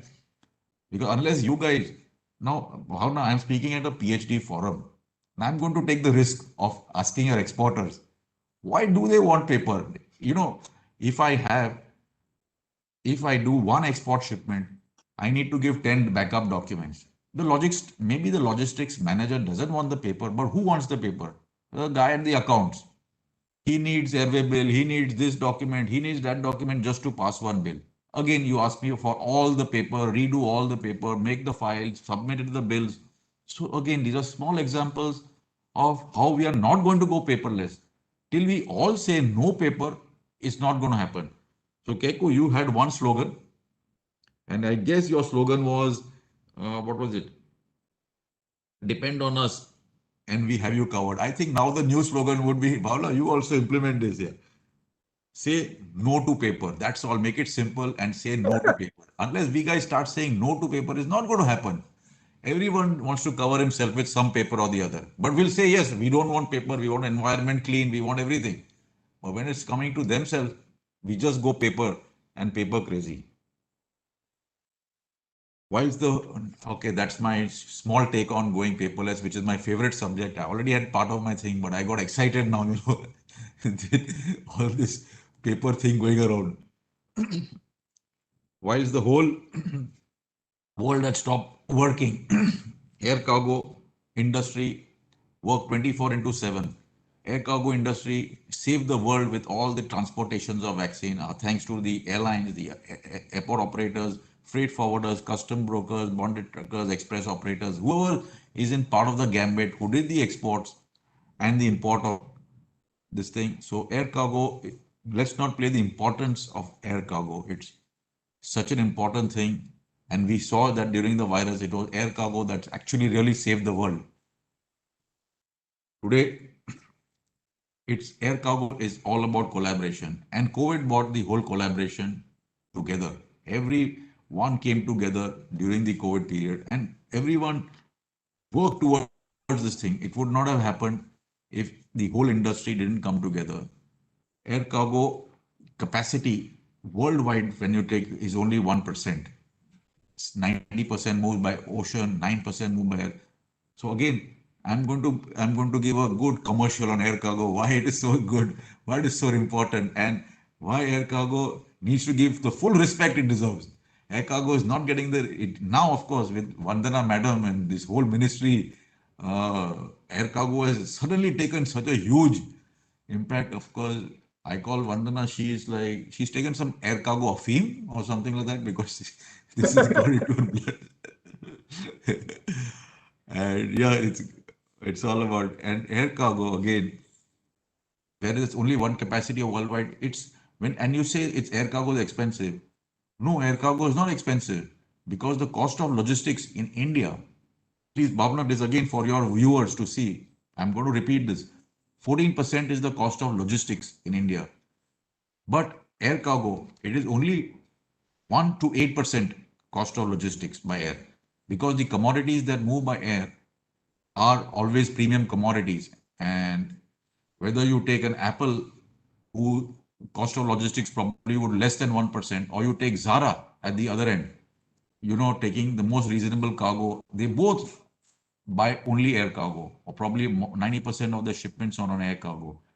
So air cargo is a part of supply chain. It's not a punitive cargo or anything like that. Air cargo again is definitely needs to be. This is a slight commercial on air cargo. It's speed to market. It's a zero inventory cost, low interest cost, and less damage or risk for cargo, which is so important for all the people. You make all your goods, and then want to minimize your risks. The only way to minimize your risk again is air cargo. ACFI is one of the bodies in air cargo which is got all the stakeholders together, and we are now in the 8th year of ACFI, where all the stakeholders are forming the airlines, the airport operators, the airports, freight forwarders, express, custom brokers, truckers, also the chambers of commerce, like PhD, very active members of ACFI, and thanks to Bhavna and team, really PhD and ACFI have got on really like a house on fire. We support each other for everything. I guess I have nothing more to say now. Keku, you can hand it over to the other panelist, and I may have answered your question. I may not have answered your question, but finally, I think I'm going to end by saying again, let's say no to paper. Thank you very much. Thanks, Cyrus. Keshavji, over to you. Keshavji, you have to unmute yourself. Yeah. Am I audible now? Yeah. Thank you. Yes, you are. Yeah. Thank you, PhD, for having us here. Keku for having me on this webinar, and yeah, it's all now webinars. It's not seminars any longer. So thank you. And yes, you mentioned 2008, but Keku, I think what we went through was nothing compared to 2008. Yes, 2008 was a commercial crisis, no doubt, 2008, 9, whatever. But I think what we went through and what we are still going through is nothing compared to that. And if air cargo, being one of the worst hit industries, businesses during this crisis and pandemic, could come out of it the way it has come out. And I think it's brilliant the way it has come out. And I can hear, say, at least as far as India goes, and believe me, I've been talking to quite a few airports, quite a few countries, because I have the fortune of, I'm fortunate enough to be on the FIATA board of the Air Freight Institute. And all other countries are not doing what we are doing. I mean, we are really there. We are an example to follow. And I'm not only talking of vaccines, and I'm not only talking of medical supplies, etc., but even in terms of commercial cargo, I think we've done and come out of this far better than the many parts of the world. So, and again, thank you to ma'am, and thank you to the leadership that we have here.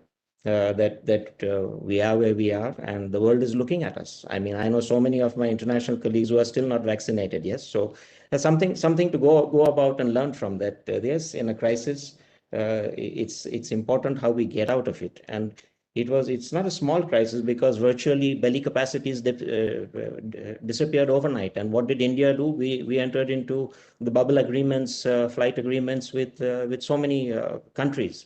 And we were quick enough to do that, because had we not done that, I think we would be where, the other countries perhaps are, and looking at you scratch my back, I scratch yours, all these funny things. But no, we put all that behind us and we went ahead. And that's the resilience which has perhaps paid off as far as we are concerned.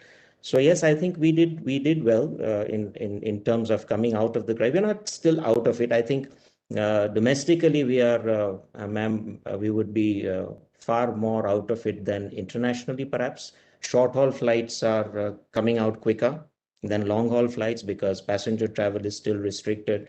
We are all cargo people on this webinar here, so we love our cargo, and we hate to see our piece of cargo getting offloaded for passenger baggage. But unfortunately, that's what used to happen in the past. So long as it's not our baggage, we really got very agitated but now that same piece of baggage is traveling on a business class seat. So things change, yes, and it's come around that cargo is now a revenue stream. What used to be, and I've got airline colleagues here who will correct me if I'm wrong, but cargo used to be a revenue stream of maybe 10 or 15% on airline revenues. And during this pandemic, we are at perhaps 1/3 of those revenues. So to the airlines revenue stream, that's my understanding. I could be corrected by the experts here. Digitization, it's going to be, so as far as FIATA goes also, that's one of our tasks.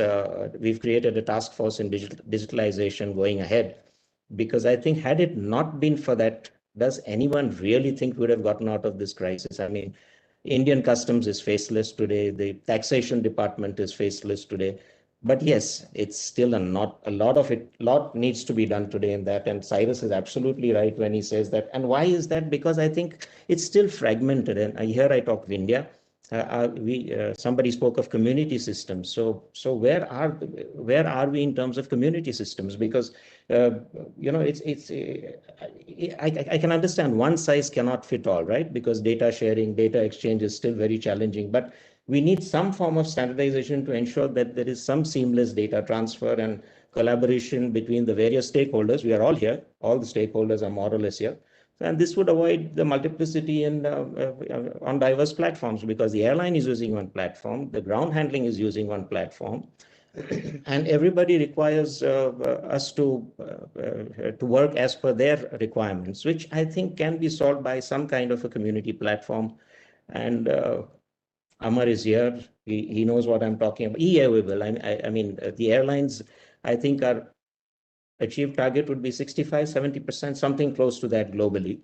But so the airlines perhaps don't need it, but can the ground handlers say that perhaps they don't need that document? I would be a little shy on that, because it's needed for a security reason. A security declaration is needed for security reasons. Now, globally, you have what is called an recommended practice 1690, which is well accepted as a electronic security declaration. But here, I'm required to give one physically. So this is where I'm coming in support of Cyrus, that yes, we do need to look at things holistically and say that if we are going to put below my signature that, save a tree, I should be trying to save a tree. So that's as far as digitization goes. But I think we've come a long way, and as forwarders, I'm proud to say that we are perhaps ahead than some of our colleagues in terms of electronic data transfer, in terms of investments. You mentioned what kind of investments. I'm glad that 2008-9 happened, because in every crisis, there's something to learn from. Like you said, you put it better than me, but yeah. So at that point in time, a lot of us had invested in digitalization, because infrastructure was slow in coming. Yes, in India, it took its time, and I mean, we can't deny that it's still physical infrastructure. So what was the alternative? The alternative was digital infrastructure. So not alternative, but that's where we could at least put our hand in our pockets and go ahead and say that, okay, let's try and do this. And manpower, physical interchange could be eradicated as much as possible. So yes, I think those are the situations which I would like to put on and discuss further if we can go ahead. But I think it's taught us a lot. The COVID-19 has taught us a lot. We talk about vaccines, maybe we don't. I don't know if it's there on the agenda today, but that's where India has really scored. So even in transport, and I mean in transportation as well, not only in the vaccine, as far as the development of vaccines go, but even in the transportation of vaccines. So with that, thank you, Keku. Back to you. Thank you, Keshav. I believe, ma'am, you had a point to comment at the moment. Please to comment before I proceed further. I'm extremely enlivened to hear about going paperless and going digital.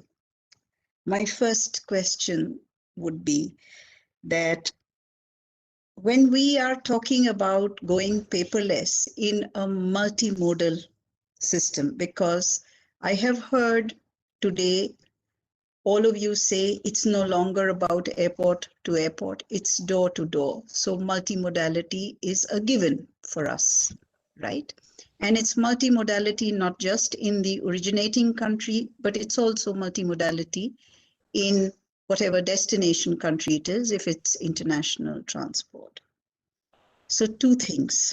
One, while in India, we are working on a unified logistics interface platform or a national logistics portal, which could address the issues of this multimodality, combined with going paperless, provided we have one unified code for the different modes of transportation, and Amar can guide us more on that as well, and so can the others. At an international level, are we ready to go digital? We've tried it in India with going with airport to airport, digital freight corridors.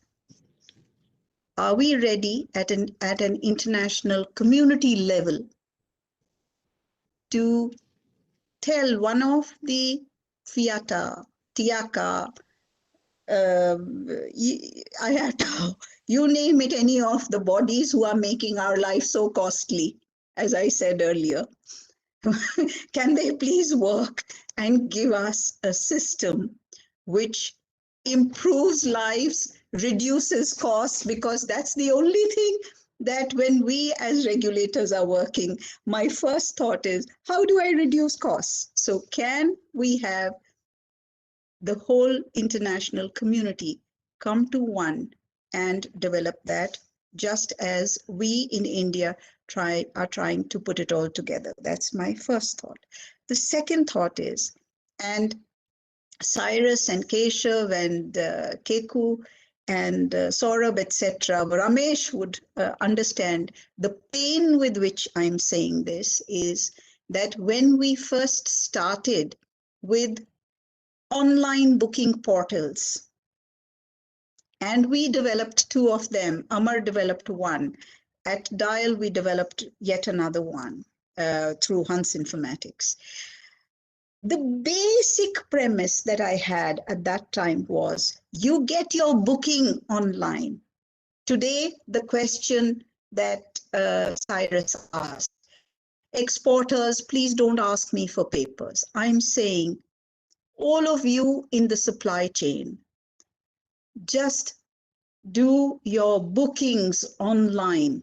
These can be firewalled so that your price-sensitive information is kept with you. Your ability to book and to transact with the different players is there. Can we resurrect that? Or was that idea, which came 3 years ago, still too much advanced? Can we use this crisis to bring that back forward? Because when we put our first step, which is the booking step at a digital level, I believe the heart and mind will follow. Everything else will follow. That's one thought. I've got one other question, which is again putting together the pieces that all of you have said. I hear very well that flexibility and giving consideration to local needs, which is customization of the need fulfillment, is the need of the hour. Yes, it is. Does that mean that as we go from 3.5 million metric tons to 10 million metric tons by 2026 and to 12.5 million metric tons by 2030, those targets don't change for all of you guys, that we don't have to be physical investment intensive? What do I mean by that? Because our different regions from where the growth propulsion is coming, somewhere it may be that we are doing drones, using drones to lift cargo. Somewhere we are using fixed wing. Somewhere we are using rotary wing. Somewhere we are using a truck. Somewhere we are using inland waterways. Somewhere we are using even the sea or the coastal connectivity that we have to pick up cargo and to book it and to move it. Does that mean we have to be physical infrastructure light? It's not necessary for every airport to have all the investments that are needed. We can be off airport in our investments as well. Vipin, I don't want you to answer this question, mind you. That's one thought. And I'm not hinting only towards AFSs. I'm thinking much more, because I'm thinking multimodal here. Is that the way to go? I also said this, I mean, I'm just going to add a thought here, is that when we were looking at the vaccine movement and the requirement of huge amount of cold storage, we were told, when we did the assessment of all our airports, and the bigger worry was the I-class airports, which are smaller airports where the cold chain facilities are not that geared to pharma. Even then, we realized that we could use mobile or temporary structures, which were plug and play structures. Is this the kind of flexible regime that we need to move towards going forward? Is that the policy direction that the government must keep in mind? On these two questions, who goes first? Can I ask Amar, would you like to give a little brief on what Madam has asked at the moment before I proceed to bring in Captain Ramanuja? Sure. So ma'am, And then one more thing, I've not let the airlines go, huh? By the way, you're not let off the hook, huh? Because while that's my third question. Sorry. That's my third question. I'm getting old, so I tend to forget as well. There is a mention that partnerships are vital. If I look at the partnerships of Indian Airlines with foreign airlines, it's a dismal record. If I look at how Indian Airlines carrying India-based cargo is concerned, it's a dismal record, even when Jet Airways was there, even when Air India was in full bloom and our capacity was in good earnest. It's a dismal record. I appreciate what you said, and I would never be the one to curtail growth of whichever carrier is able to carry the best. But let there be no protectionism at the other end, which is something which we are facing. And I promise you, this is not an idle word that I have used. It's with a heavy heart that we have used it. India, which opened itself to the world through an open sky policy, is today forced to look as to, is all of India's growth meant only to be serviced from outside? Is there no role for an India in the incremental growth that we are going for? Is there no such role? When I see the list of CEIV and whatever the vaccine programs that are being made internationally, I don't see, even though India is supplying 60% of the vaccines to the world, has been supplying traditionally, the role played by Indian Airlines has been dismal.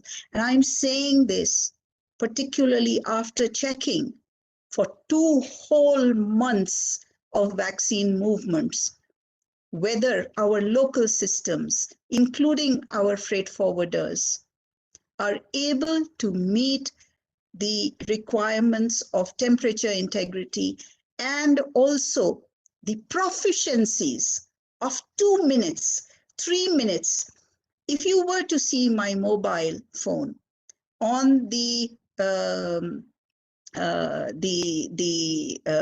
vaccine operations group control room that we have, headed by Keku, every flight, advance information, every time the time is given, truck dock time at origin airport,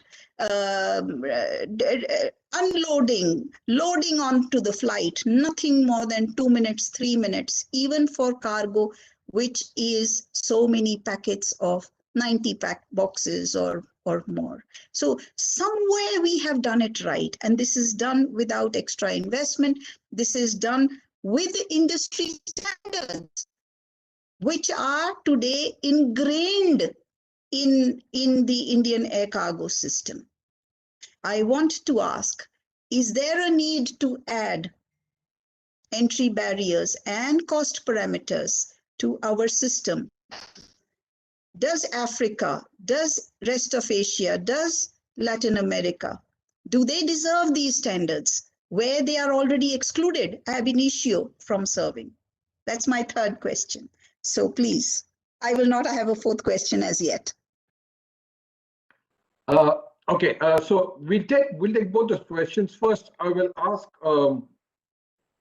Amar, would you like to very quickly, briefly touch a point on having an all-inclusive, let's say, strategy going forward, where we could have everybody as part of the same supply chain or the ecosystem, whichever you want to call it, on the same page? Is that a possible reality or not? So first of all, ma'am, thank you so much for these questions. And, Keku, to answer your question, one monolithic global platform, I think it's very difficult, and this is my personal view. I think the industry organizations can set up standards. In fact, I head the cross-border management domain at United Nations now, and we are working on creating standards for digital corridors. Okay, India was a pioneer in that sense, where we developed the first digital corridor with Netherlands. And when we wanted to look around what are the standards for creating digital corridors between the two countries, there were none. So at the United Nations level, now we have defined a project for defining this or creating the standards for creating digital corridors between two airports, to ports, to countries, so on and so forth. But one monolithic platform, I don't think, that will work, because each place has its own idiosyncrasies. So if you develop something which is monolithic, it may not be optimal at the community level to solve communities' problems. However, all these associations, TIACA, IATA, FIATA, United Nations, what they can do is they can create standards and they can proliferate standards. IATA has already come up with a concept of one record, and it is being adopted, in several places. In fact, some of the early communities that we developed, digital communities, are on the principle of one record. Data that is created once need not be re-entered by other parties in the supply chain, right? So now let me just answer ma'am's other two questions. So, ma'am, your question on the e-booking portals that we launched in India 3 years back, those were indeed ahead of times, right? And I think Ivory is part of Lufthansa, and they own one such portal, and which is doing exceedingly well now. And during the pandemic times, I think the adoption picked up big time. I mean, the founder of that portal is a very good friend of mine. And I think, as they say, when you have crisis, you have opportunities. So all these electronic bookings increase tremendously during the pandemic times, because there were no feet on the street in terms of salespeople, and people were looking for rates, capacity was constrained, so on and so forth. So clearly the time is now. I mean, now there are more than one, there are 3, 4, 5, such portals existing. Your second question on multimodal transport. Well, air cargo by its very nature is multimodal, because you always have trucks feeding the cargo into the airport. So you have that road mode of transport. You have bonded trucks moving cargo, to the several destinations. And to handle such multimodality, you have digital platforms. In fact, we are working in North America with several airports, and obviously India, I consider, much ahead when it comes to community level digitization, period. I mean, we operate in 30 countries. I have seen digital scenarios in several countries, but the kind of automation that has happened, community level integration, where you have chambers of commerce, you have the authorities, you have the airlines, everyone onto the common platform. Well, that's something that is facilitated. Multimodality is facilitated through technology, I'll give you an example. For example, today, if the truckers have to, bring that cargo in the truck and then come with 10 different documents, which are then handed over at the ground handler's facility, would it be automated? Of course. If all of this information is fed into what Stephen calls as a data cloud, or we call as community platforms, then this information is already there, at the air cargo terminals. All that the truckers would need is a QR code on his mobile. Okay. And once that QR code is scanned, the entire horoscope of the shipment, or, all those documents that are already fed in, are already made visible to the checkpoints, wherever they need to be checked. So technology can definitely facilitate this whole multimodality. I was, as I said, air cargo is quite, we're quite used to working with the road mode of transport, because truckers all the time feed cargo to the airport, right? There are movements happening. We are working in Middle East on sea air integration, but those are things, that let's say that are a little ahead of time.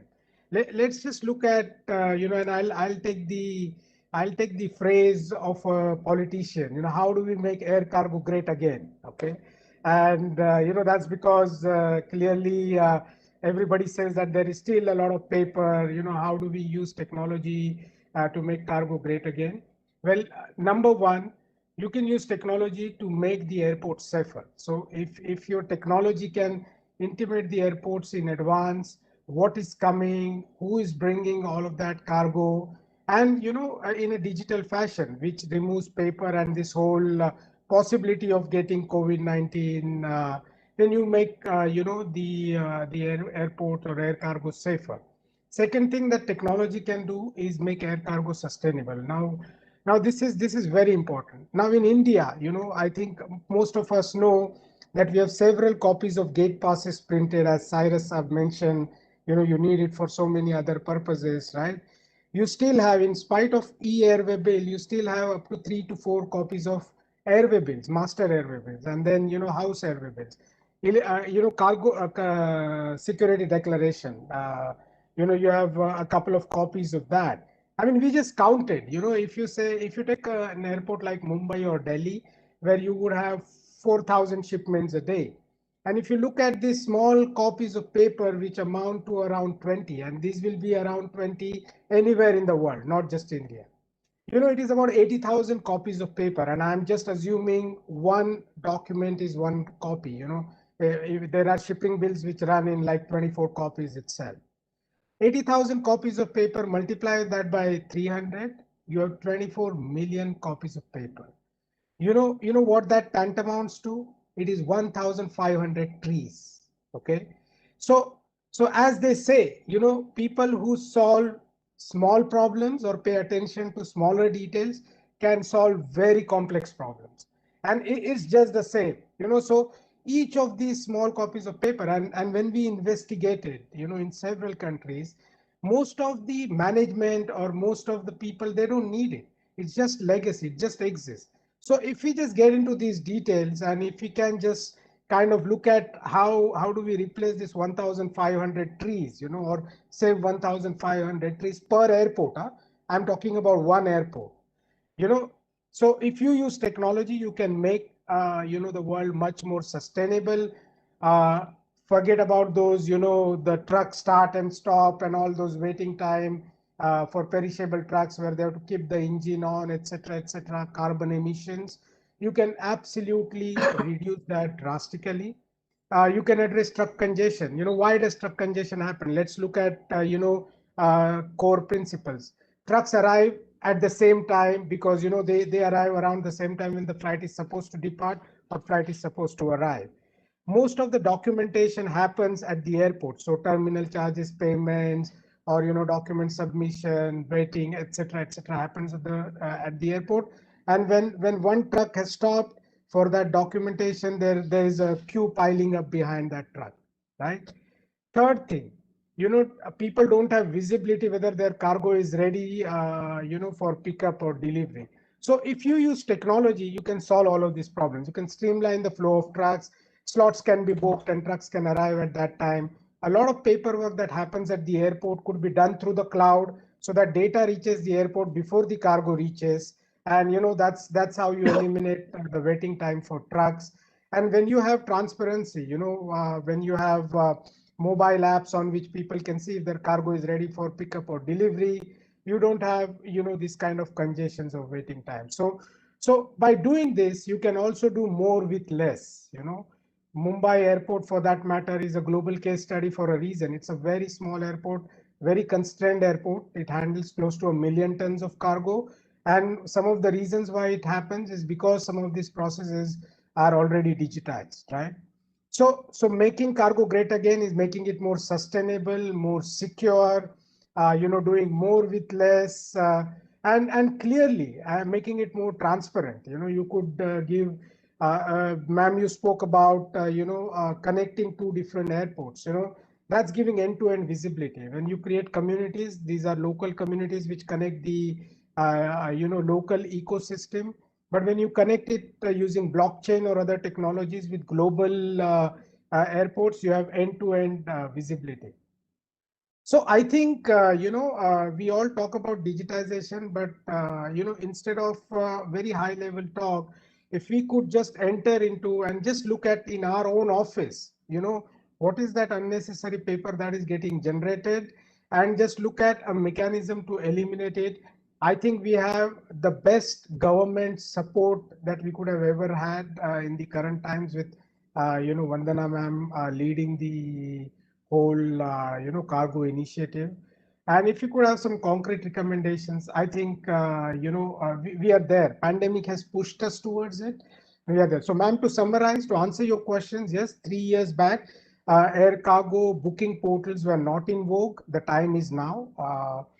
For multimodality, obviously, there could be technology which could help, the facilitation of multimodal shipments. You could move shipments just based on a QR code if you have the right kind of cloud infrastructure in place. And yeah, I mean, all these other things that we spoke about around technology can really help us make air cargo great again. Thank you, Ken. Thank you. Thank you, Amar. Ivo, I'll come to you on the questions that ma'am has raised, and your views on that, please.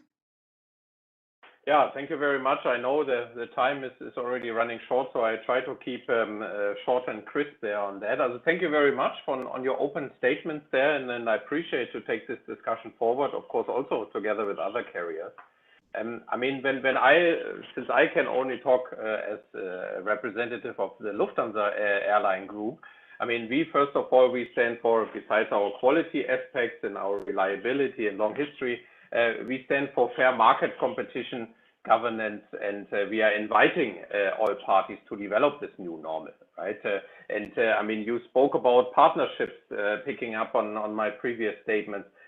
When I look back, the partnerships already have been there since many years, right? It started on the passenger side already more than 2 decades ago, when Lufthansa was on the forefront to start the Star Alliance partnership, and along with it, some years later, Lufthansa invited Air India also to become a member of this Star Alliance partnership. So just as one example, how things have been pushed and try to and have these partnerships together. And even here in India, Lufthansa Airlines as well as Lufthansa Cargo also, we did form our own joint ventures here in India already years ago, decades ago, which eventually then did not work out. So this had to be stopped again. But that shows, I mean, that we have a history also of trying to see how can we develop some new ideas, yeah? But we on a global level, as Lufthansa Cargo have done over the past 5 years, is create cargo joint ventures. Yeah, so of course, looking there at reliable and professional partners, different parts of the world where we see an opportunity, and certainly India, the subcontinent, South Asia, is one of those markets. But so far we were not successful in creating a partnership there. So that is definitely something to tackle over the next years to come. And I wanted to also quickly speak about open sky policy.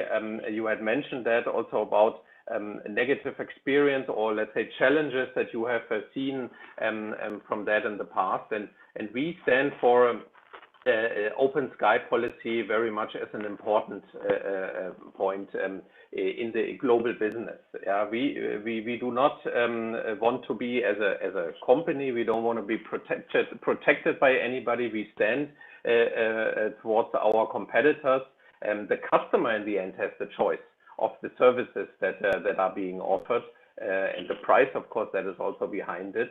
So we feel as a long-term sustainable solution, open sky certainly is the future, and we would like to see that this with India can also continue in a progressive way. I also listened yesterday to His Excellency the Ambassador of the UAE, who was talking and mentioning the bilateral air service agreement between UAE and India, and the bubble agreements, of course, that we have all seen developed by the Indian government as a forefront new idea last year. Yeah. So definitely we need to see how we can return to the open sky policies, and of course it needs to be discussed. How can that mean that all players, all participants in this industry can have a fair access to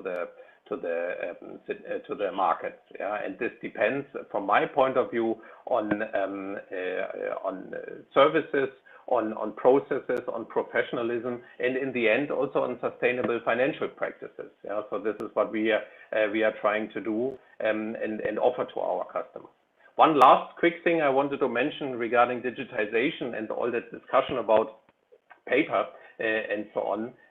For me, this is also a topic of the skill set, and I think we have a colleague here in the panel who has maybe will give us some more enlightenment also about skill, because for me it is also down to the shop floor, down in the warehouse.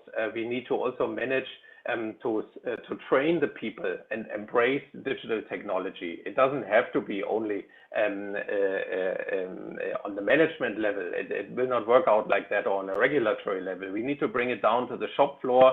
We need to see how we can bring devices also down to the shop floor, and which is, I think, a common practice in other airports. When I look here towards Liège and Frankfurt, maybe you can share something there as well. As this is, I think, some further step where we can further develop and also rise all the staff on the ground also to these new excitement. Thank you.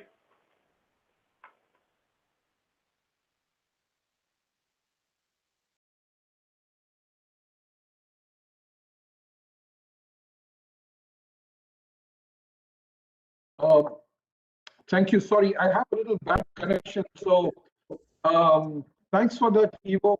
Keshav, if you wanted to come in very quickly to give a forwarder's perspective on the 3 points that ma'am had asked for. Yes, thank you, Keiko. I think, ma'am, you mentioned a global platform, for want of a better word, something like that. But that's going to be a little difficult, I think. And I think Amar answered that question, so I'm not going to belabor it too much. It's going to be extremely challenging. Setting of standards, yes, that's possible. But a global platform, I think, would be perhaps, again, like we said, maybe a little ahead of our time. I don't know, in time to come, maybe. As far as a booking platform goes, ma'am, we are already, why would I not be party to that? Because as far as a booking platform goes, I'm booking on various airlines, different platforms as required by the airline. So for me, a common booking platform, perhaps with all the commercials firewalled, we would have no problem with that. But I think there would be a challenge from the airline side. Perhaps I don't know. I leave it for them to answer. But for that matter, we have to get on to every airline's platform to make an e-booking differently. And it's more or less everybody's on e-booking these days. So for me, it would be, I think, an acceptable situation. And I think the last one was regarding multimodal platform. But as far as forwarders, and I can say that for a lot of us, ma'am, that is an entry level at which, if we want to do business, we better have a multimodal level transparency in our organizations, because a buyer sitting in Paris or in London would like to know when a shipment is originated from a Nasik in India, whether my truck has reached there, and it's all transparent. So if I am not able to give him access to my system sitting somewhere in Europe or somewhere in USA, he doesn't want to do business with me. So I'm already multimodal, transparent on my system as a forwarder. So I think that's something which is already on as far as privately we are concerned. As far as something which goes on a community system level, I don't know how that would work, because again, there are so many commercials involved. But as far as many of us forwarders go, and Cyrus would be the same, a lot of consignees want to see where their goods, whether they're being picked up, what time they're being picked up, how they are carted, what time they are being examined. And they are all seeing this through our own systems through, of course, password login. So that's already perhaps prevalent. With those few words, Keku, I give it back to you. So, yeah. Thank you, Keshav. So before I come to ma'am for her final comments, I have to ask Captain Ramanujam, when we began, at least for those of us in the late 80s, the words logistics, sector, skill, and council never came across as in one sentence ever. Simple question for you, Captain, is are we skilling in terms of methodology going to be employment focused, innovation focused, or a combination of both? Given that, as you probably heard in the last over close to 2 hours now, what you've heard about the immense challenges that we have, how are we in the skilling platform going to move forward and be ourselves, put it this way, skill ready? Your views, Captain. Thank you, Mr. Keku. As always, bringing up the rear, but definitely the most important, I would put it that way. We talked so much about paperless, etc., right? And we're already having the students have started it in right earnest. We're having a paperless examination going on for most of the students who are undergoing the BMS. I just have a small presentation. Bhavna, if you allow me to share the content, please. Sure, sir. Just enabling you.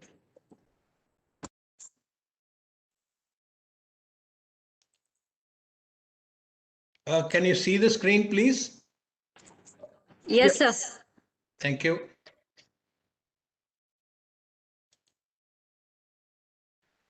So I got a very small presentation. First is a little status update on the standards that we are creating.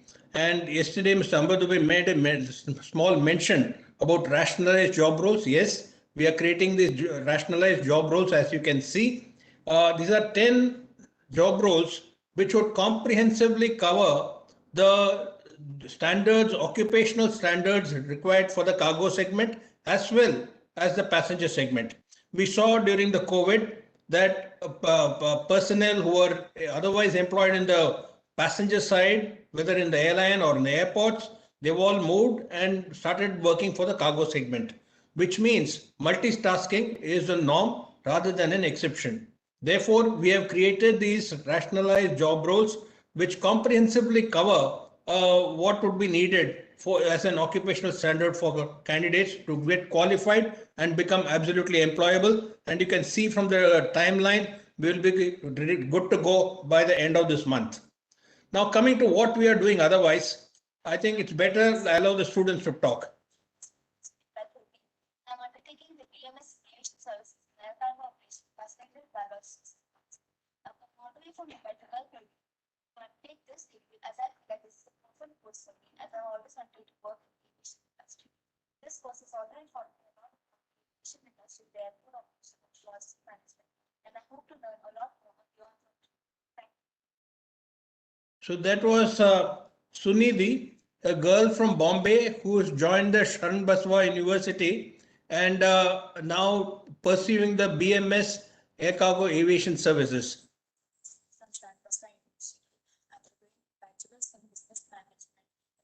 Services and cargo services facilitated by logistics sector skills. We cannot hear these. Can we go forward? 3 years, we get the experience of. Okay, possibly with the next one you'll hear that. These two students basically talked about why they joined this particular program, leaving all others. And a student coming all the way from Bombay to study in Bangalore is not a small thing, you know. but now these two students talked about why they joined.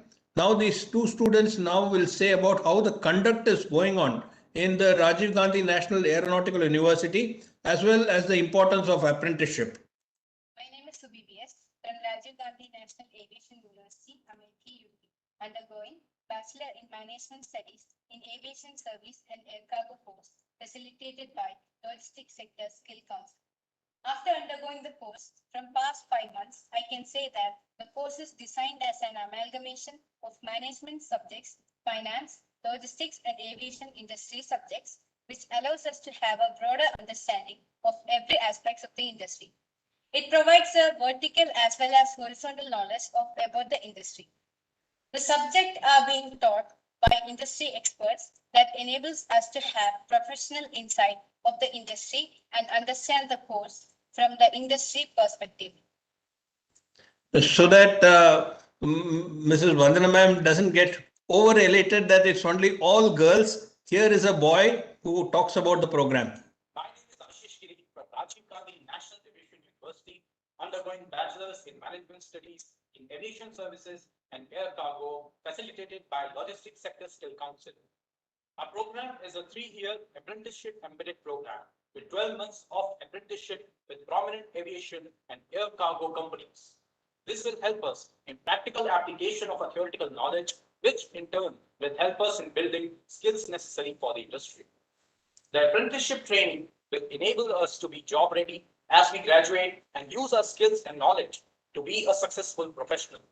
Moreover, the apprenticeship program comes with a stipend that will prove as a great financial aid for many students.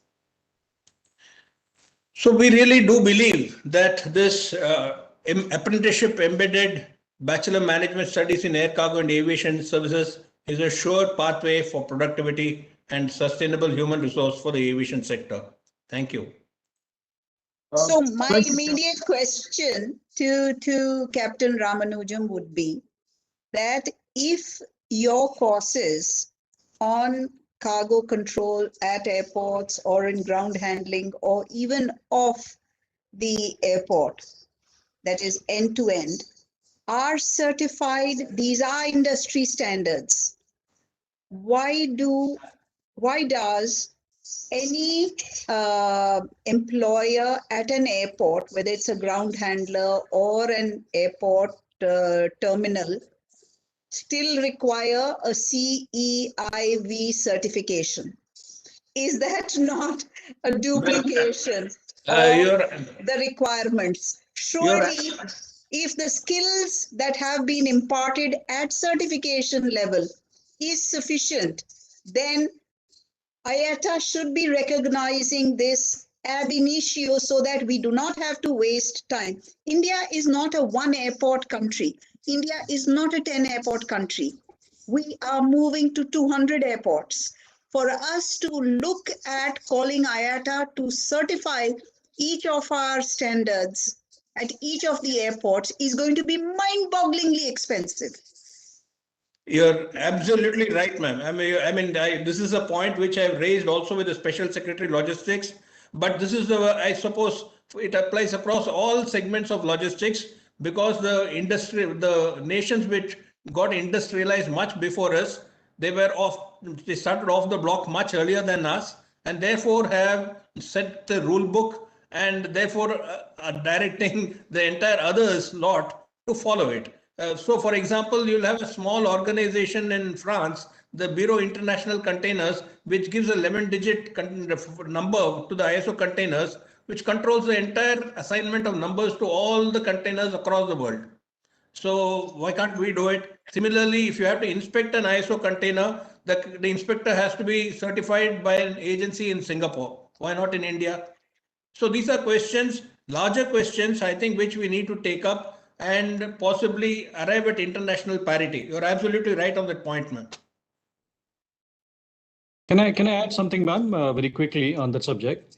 Even if the cargo terminals or airports have the capability, as we were discussing in the beginning, the international import community, especially those based out of Europe or North America, they need an independent verification to certify the credibility of the cargo airports that are involved in processing pharma or perishables. Now, we are depending on GDPR. We talked about IATA certification. I think one way of solving it is maybe under Mr. Ramanujan. No, if we have an organization within the country that is ready to audit and certify, which will possibly be at the same level as IATA or other certifications, we actually solve it. So we actually take the responsibility of vetting it and certifying it ourselves. We make it cost effective. We also give the credibility to the certification. I think that's the way to solve it, actually. I agree. I mean, I had at the back of my mind when I was asking all these questions, I was leading all the panelists up to that only. That when we have through IATA, they have training centers, the ATCs, etc., which they accept and they approve, that individual countries can have. I'm told India also, wow, wonders never cease, has one of these IATA certification centers, which is the Indian Aviation Academy. Should this Indian Aviation Academy tie up with the Logistics Sector Skill Council and ensure that the certification programs or the QPs that LSSC is defining are within the norms of the ATC that we have, etc., then the CEIB should come automatically for organizations which are employing such certified employees at an airport throughout the value chain, for instance. So, I mean, we need to put in systems which can address continental size countries' needs, to put it in a simple way, rather than looking at it to see that, I asked this question also because, as I said at the very beginning, that for a Chennai airport and a Kolkata airport to have been RA3 certified, and also when Delhi and Mumbai and Hyderabad and Bangalore are all being done separately as well. For God's sake, what's happening to the rest of the country? We remain as secure. Our BCAS does not apply different standards to different airports.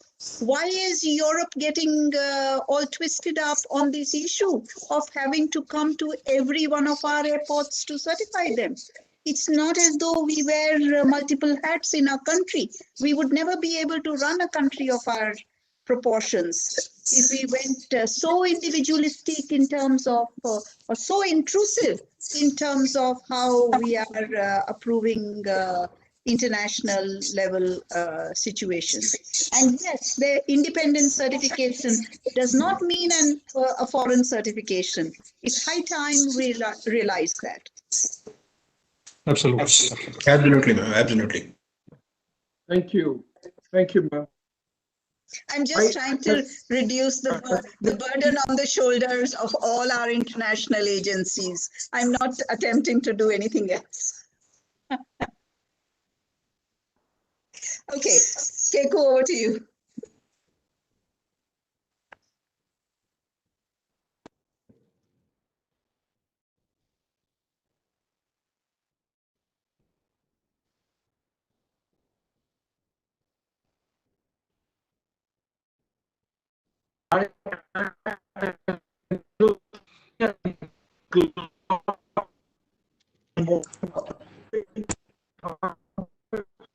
Or Bhavna?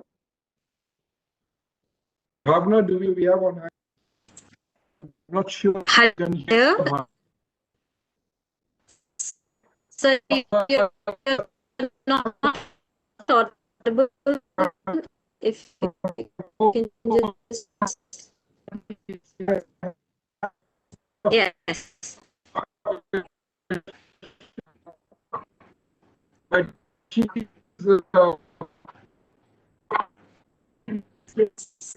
You're breaking up, sorry.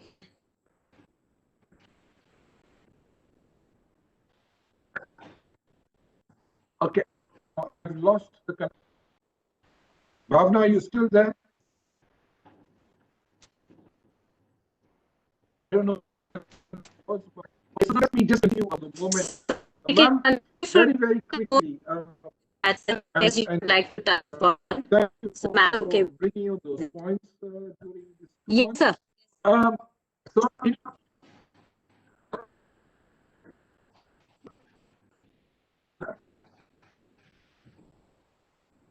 Can't hear.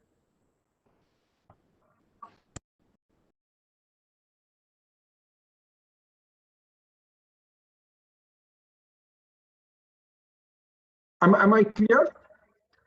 Now you are clear, Keku. Thank you. Thank you. Thank you.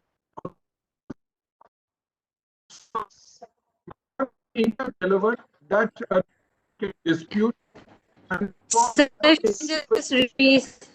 the past years, and that also I think is clear. So we had in the last year or so some very interesting projects like the Lifeline done, the vaccine, etc. Just for us, for the world to see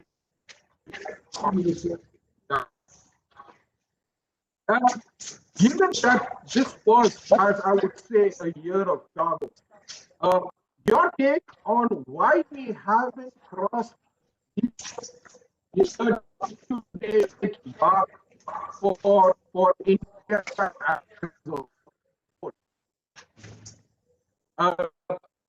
No point of time was cargo a handicap with any issue.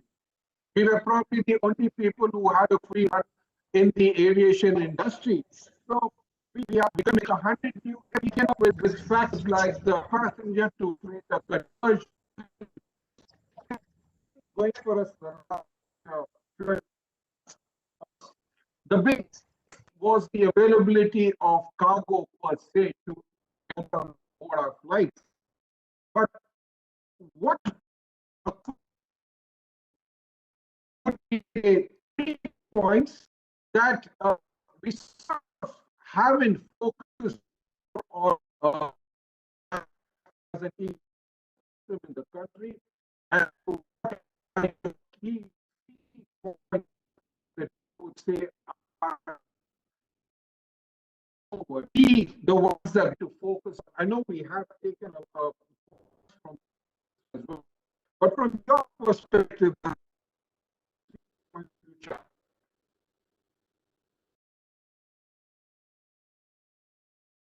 ma'am, over to you.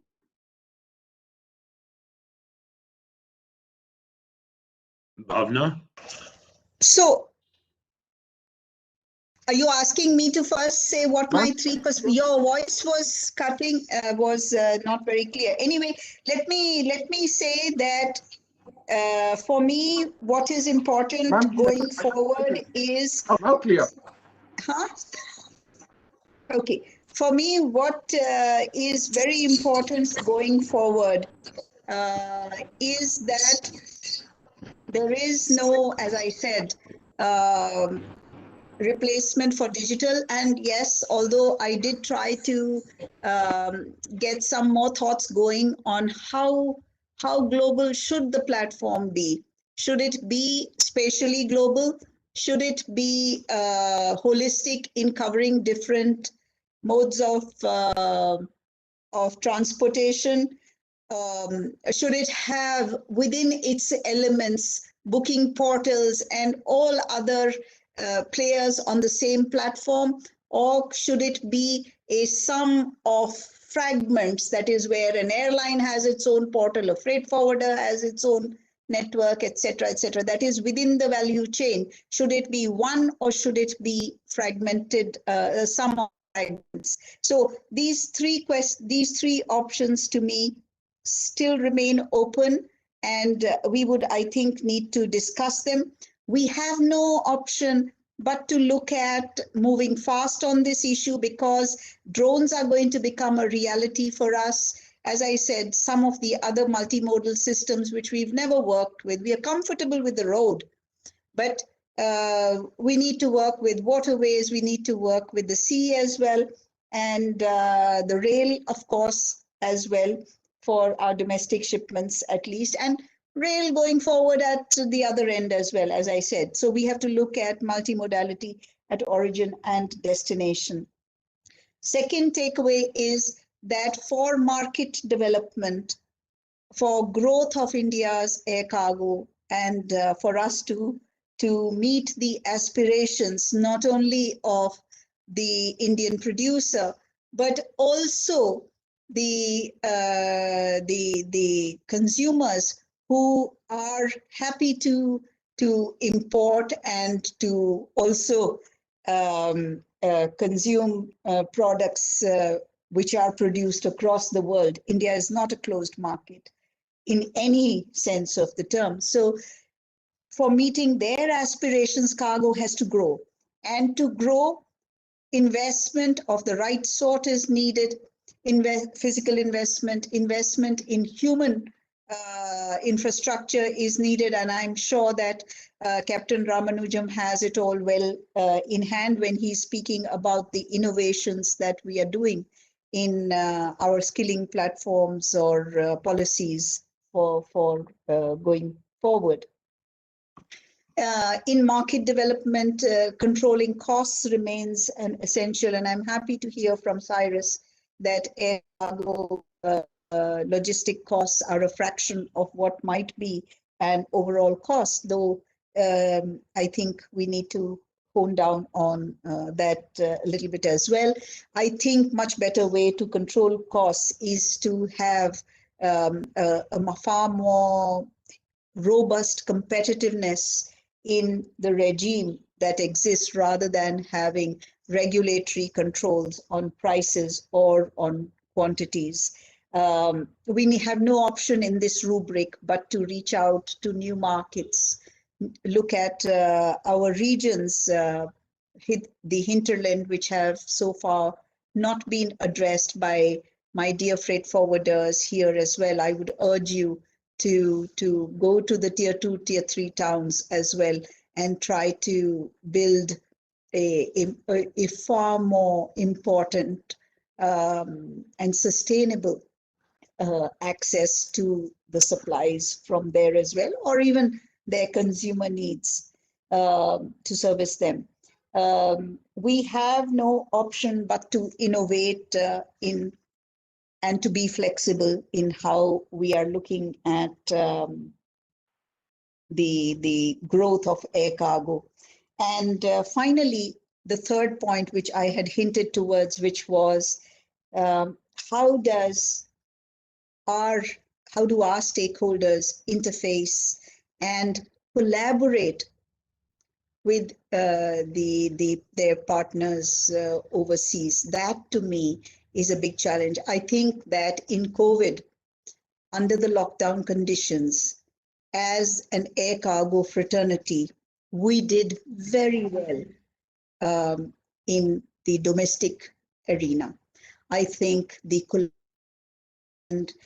tie-ups, not just between the airlines, the airports through digital freight corridors, the tie-ups with, as I was saying, with multimodal players in other countries or of theirs with us in India.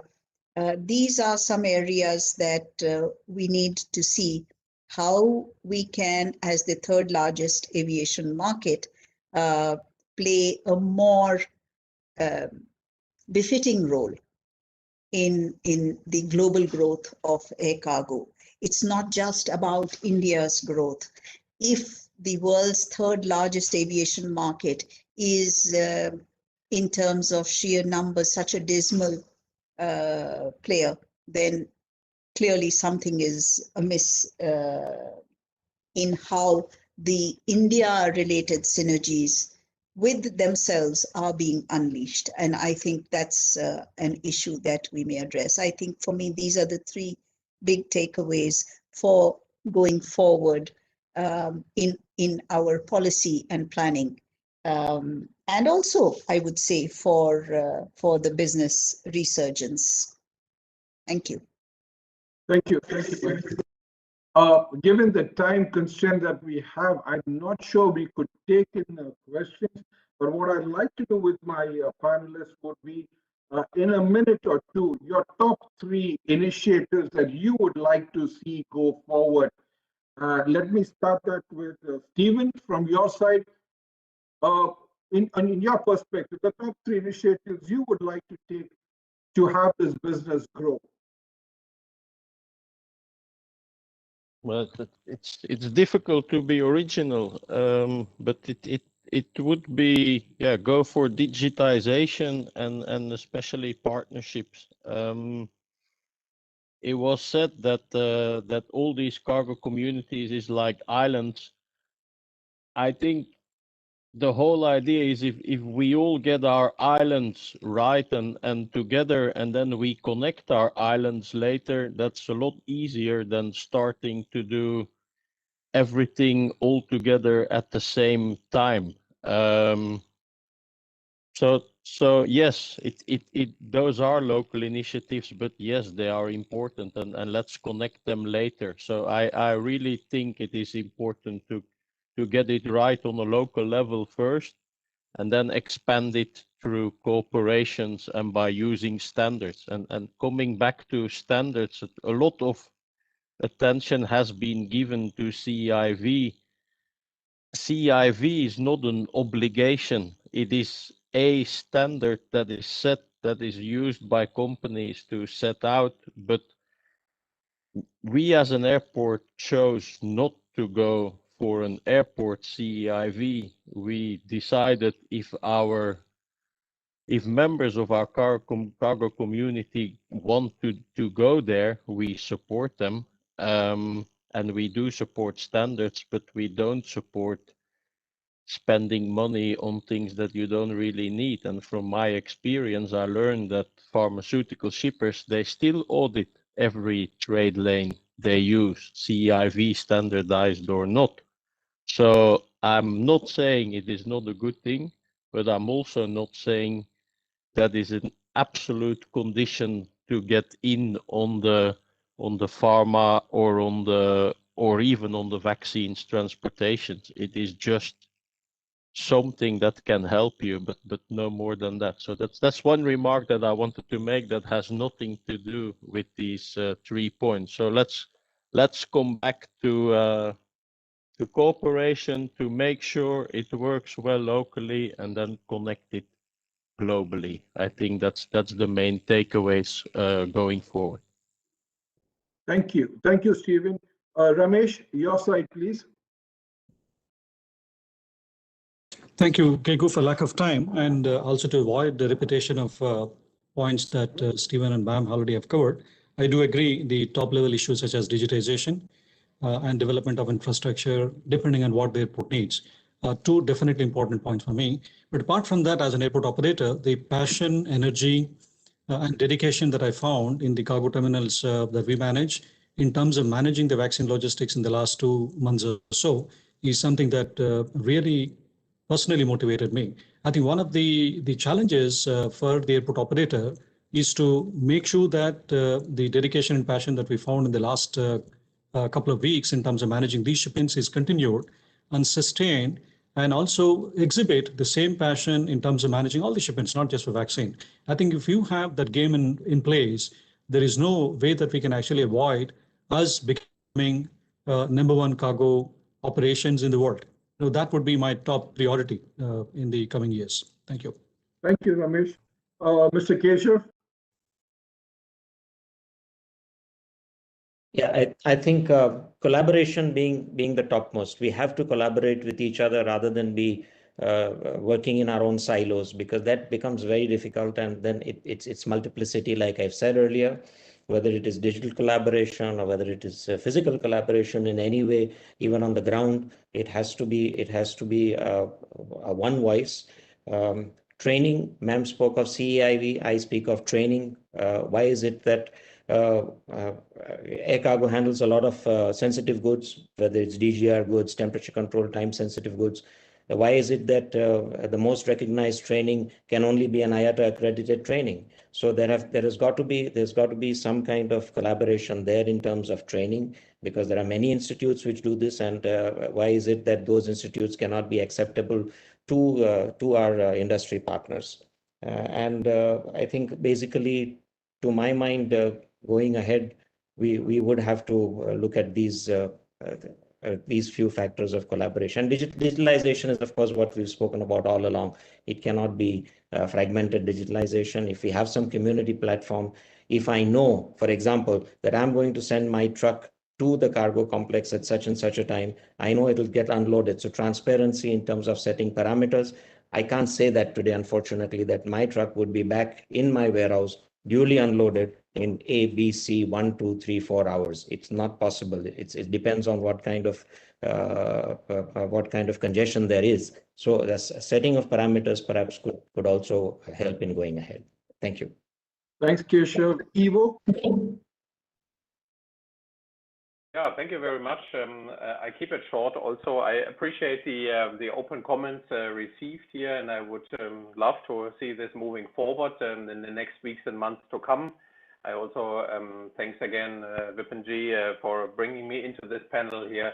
And from my point of view, the main focus for us is on open policies, having the opportunity also here to offer the capacity in the markets and this flexibility part, right? So this is, I think, a very big challenge for us, how to manage this and offer the right capacity at the right time. And the term of digitalization, I think mentioned already by all previous colleagues here, for us, very, very clear the ambition, be paperless, the earlier the better, and really look at the whole chain, not only at specific documents, and then drive this to 90% or so. Thank you very much. Thank you. Max, from your side. Thank you for the word. Thank you also for having me on the panel as well. To keep it short, also from my side, having the collaboration at an airport helps you very much to get a community system running. But starting from this running cargo community system at one local airport, it will be important to have a global initiative on common interfaces, not only focus on digital freight corridors that are locked in between two ends, two airports, one supply chain, but needs more kind of an interoperational platform that connects each different cargo community systems to get to a paperless world in the future. Thank you, Max. Cyrus?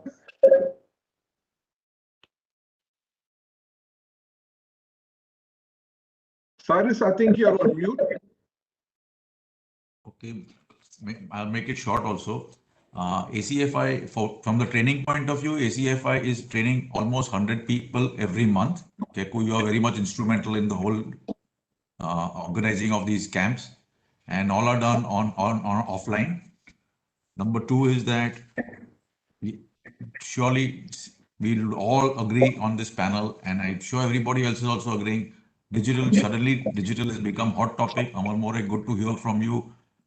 All the digital initiatives, but yes, the only now is not the time to say no to paper. Otherwise, the next 30 years, we're going to talk of the same thing. Just say no to paper. Everybody, please say no. That's all. Ivo, I know you're smiling. That's it. Simple message. All right.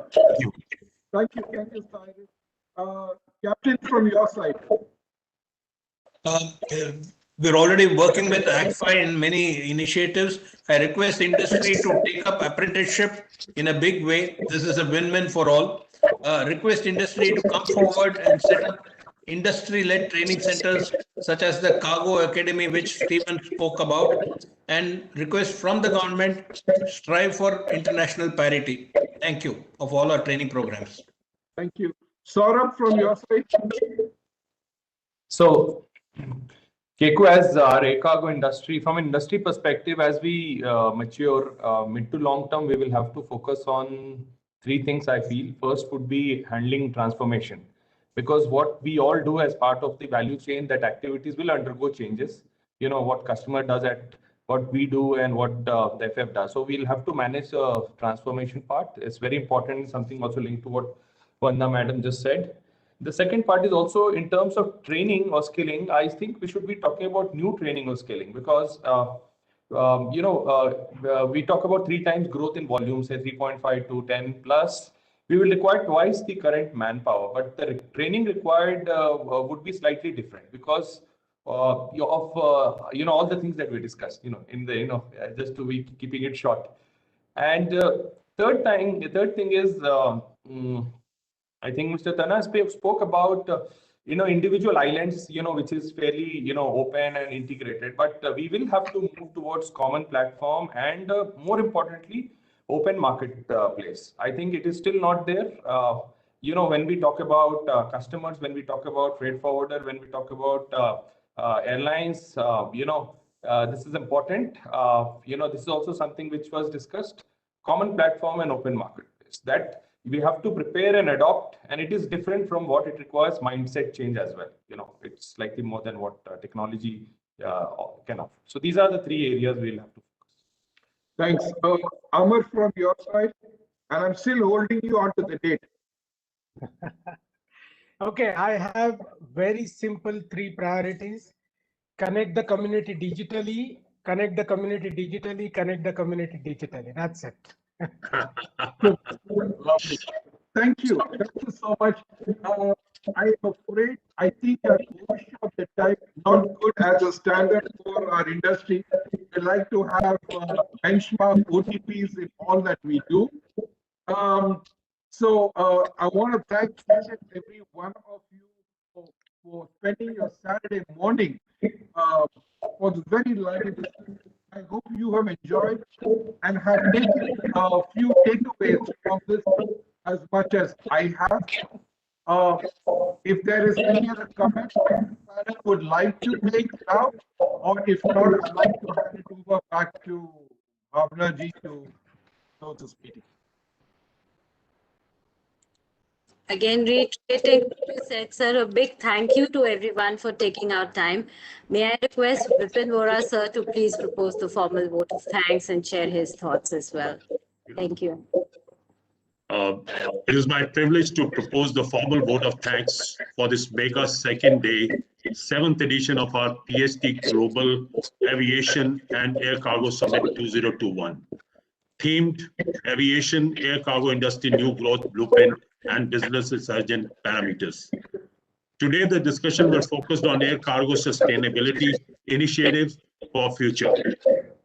We would like to express our sincere gratitude on behalf of PhD Chamber to Mrs. Vandana Agarwal, Senior Economic Advisor, Ministry of Civil Aviation, for being gracing today's discussions. Her presence and constant deep support always adds deeper value to our endeavors, and we look forward to her continued support. We are also grateful to our eminent panelists, Mr. Keshav Thana, Chairman, FIADA Airfreight Institute, Mr. Ivo Sihan, Director, Sales and Handling, Lufthansa Cargo, although I gave him very short notice, but thanks for, Ivo, for joining us today. Mr. Steven, VP Commercial at Leach Airport. Mr. Ramesh Mamidala, Chief Cargo Development Officer, Adani Airports. Mr. Max Philipp, Vice President Cargo Development, Fraport AG Germany. Mr. Saurabh Kumar, CEO, GHA IAL Cargo. And Mr. Amar More, Director, Kale Logistics.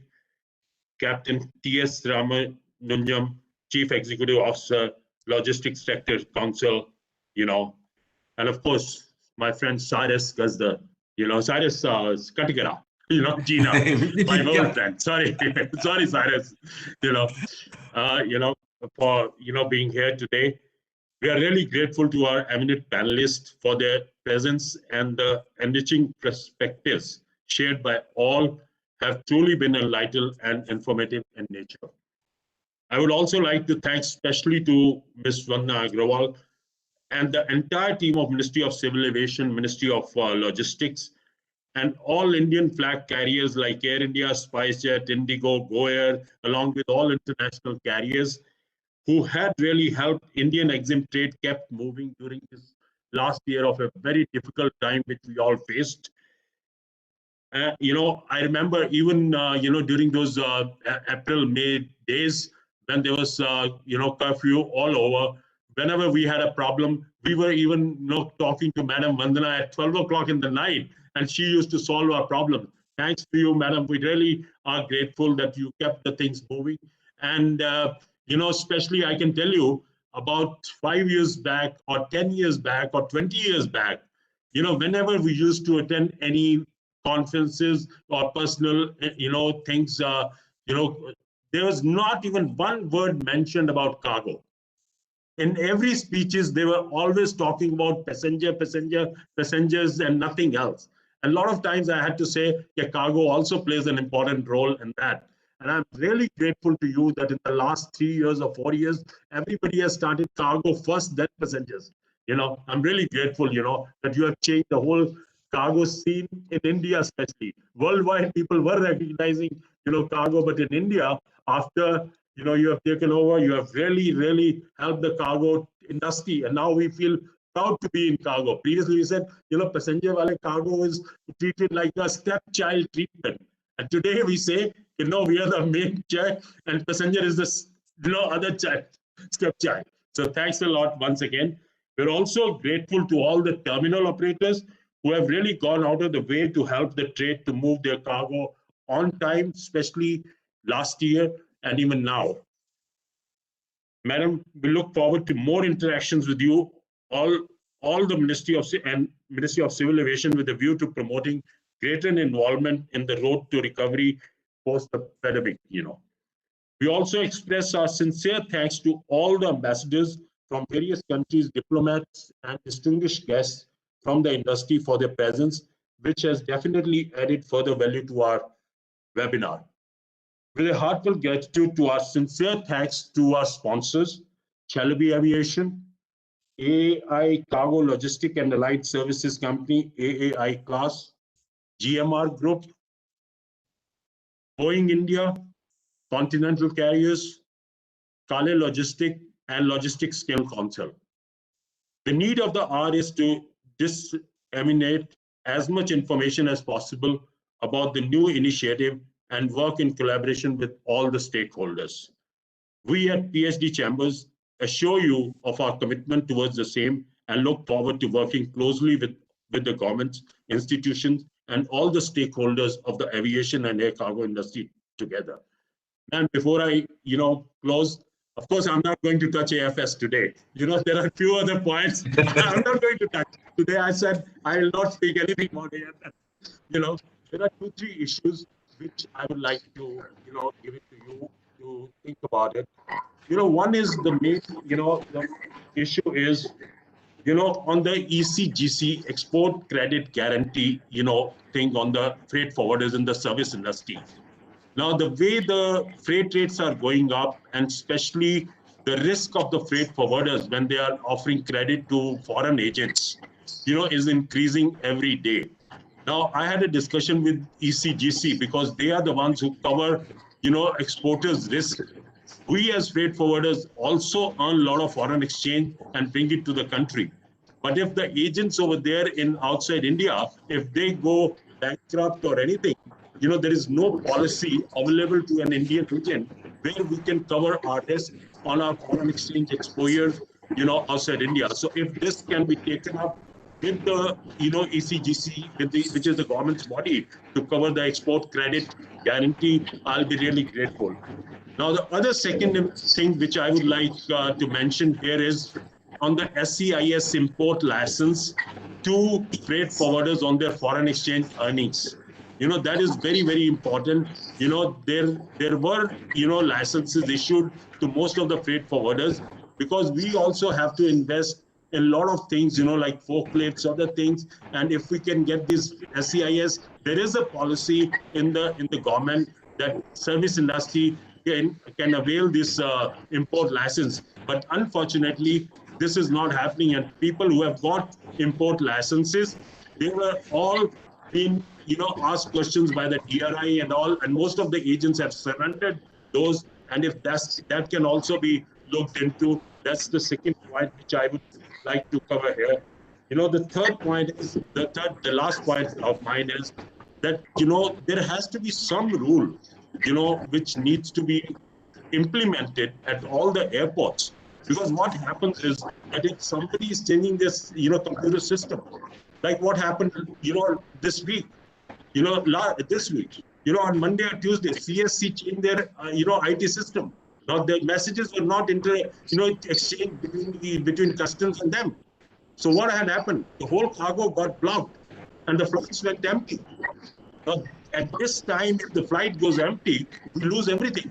Ivo will, let you know on this. That is very, very important. At least they should tell us that 5 days in advance or 3 days in advance that they are going to do this, and they should do it on a weekend or something like that, not on a weekdays, because these days the shipments are so crucial that they should not hurt the working of at the airports. So that is very important. This all the departments, whether it's terminal operators or anybody, or even customs, if they are going to change adding some module into it, they should give sufficient notice to the trade that okay, day after tomorrow, this is going to happen, and please don't plan this way. The freight forwarders, they don't bring the cargo. The airline, they should also plan that way. So this is how it should be done. So with these 3 things, if you can take it up on behalf of the trade, I'll be really grateful to you. So with these words, I once again thank all the eminent dignitaries and all the distinguished participants for their presence. Thank you very much. I really, I must say that even although I'm in the trade for 45 years, I really enjoy listening all the speakers today. Thank you. Thank you. And, for the contribution, the Bhavna, would you like to, this awards things for the contribution, do you want to do it now or what? How do you want to do it? Can you take it up from here? Bhavna? I think her connection has... I think Bhavna's connection has... So we did it in the inaugural. See, for the contribution in Darcy, we would like to acknowledge. Yeah, Bhavna, tell me. Tell us. One second. Speak.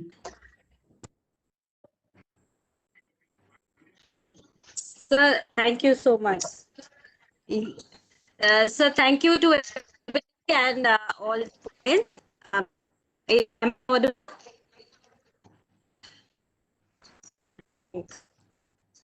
think there's a problem.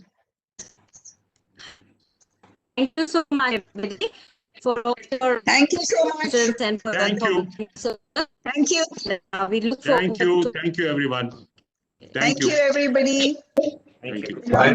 I love making provocative remarks. So let's stay. Thank you. Thank you so much. Thank you. Bye-bye. Thank you, everybody. Bye-bye. Thank you so Bye. much. Thank you. Thank you. Stay safe and healthy. Thank you.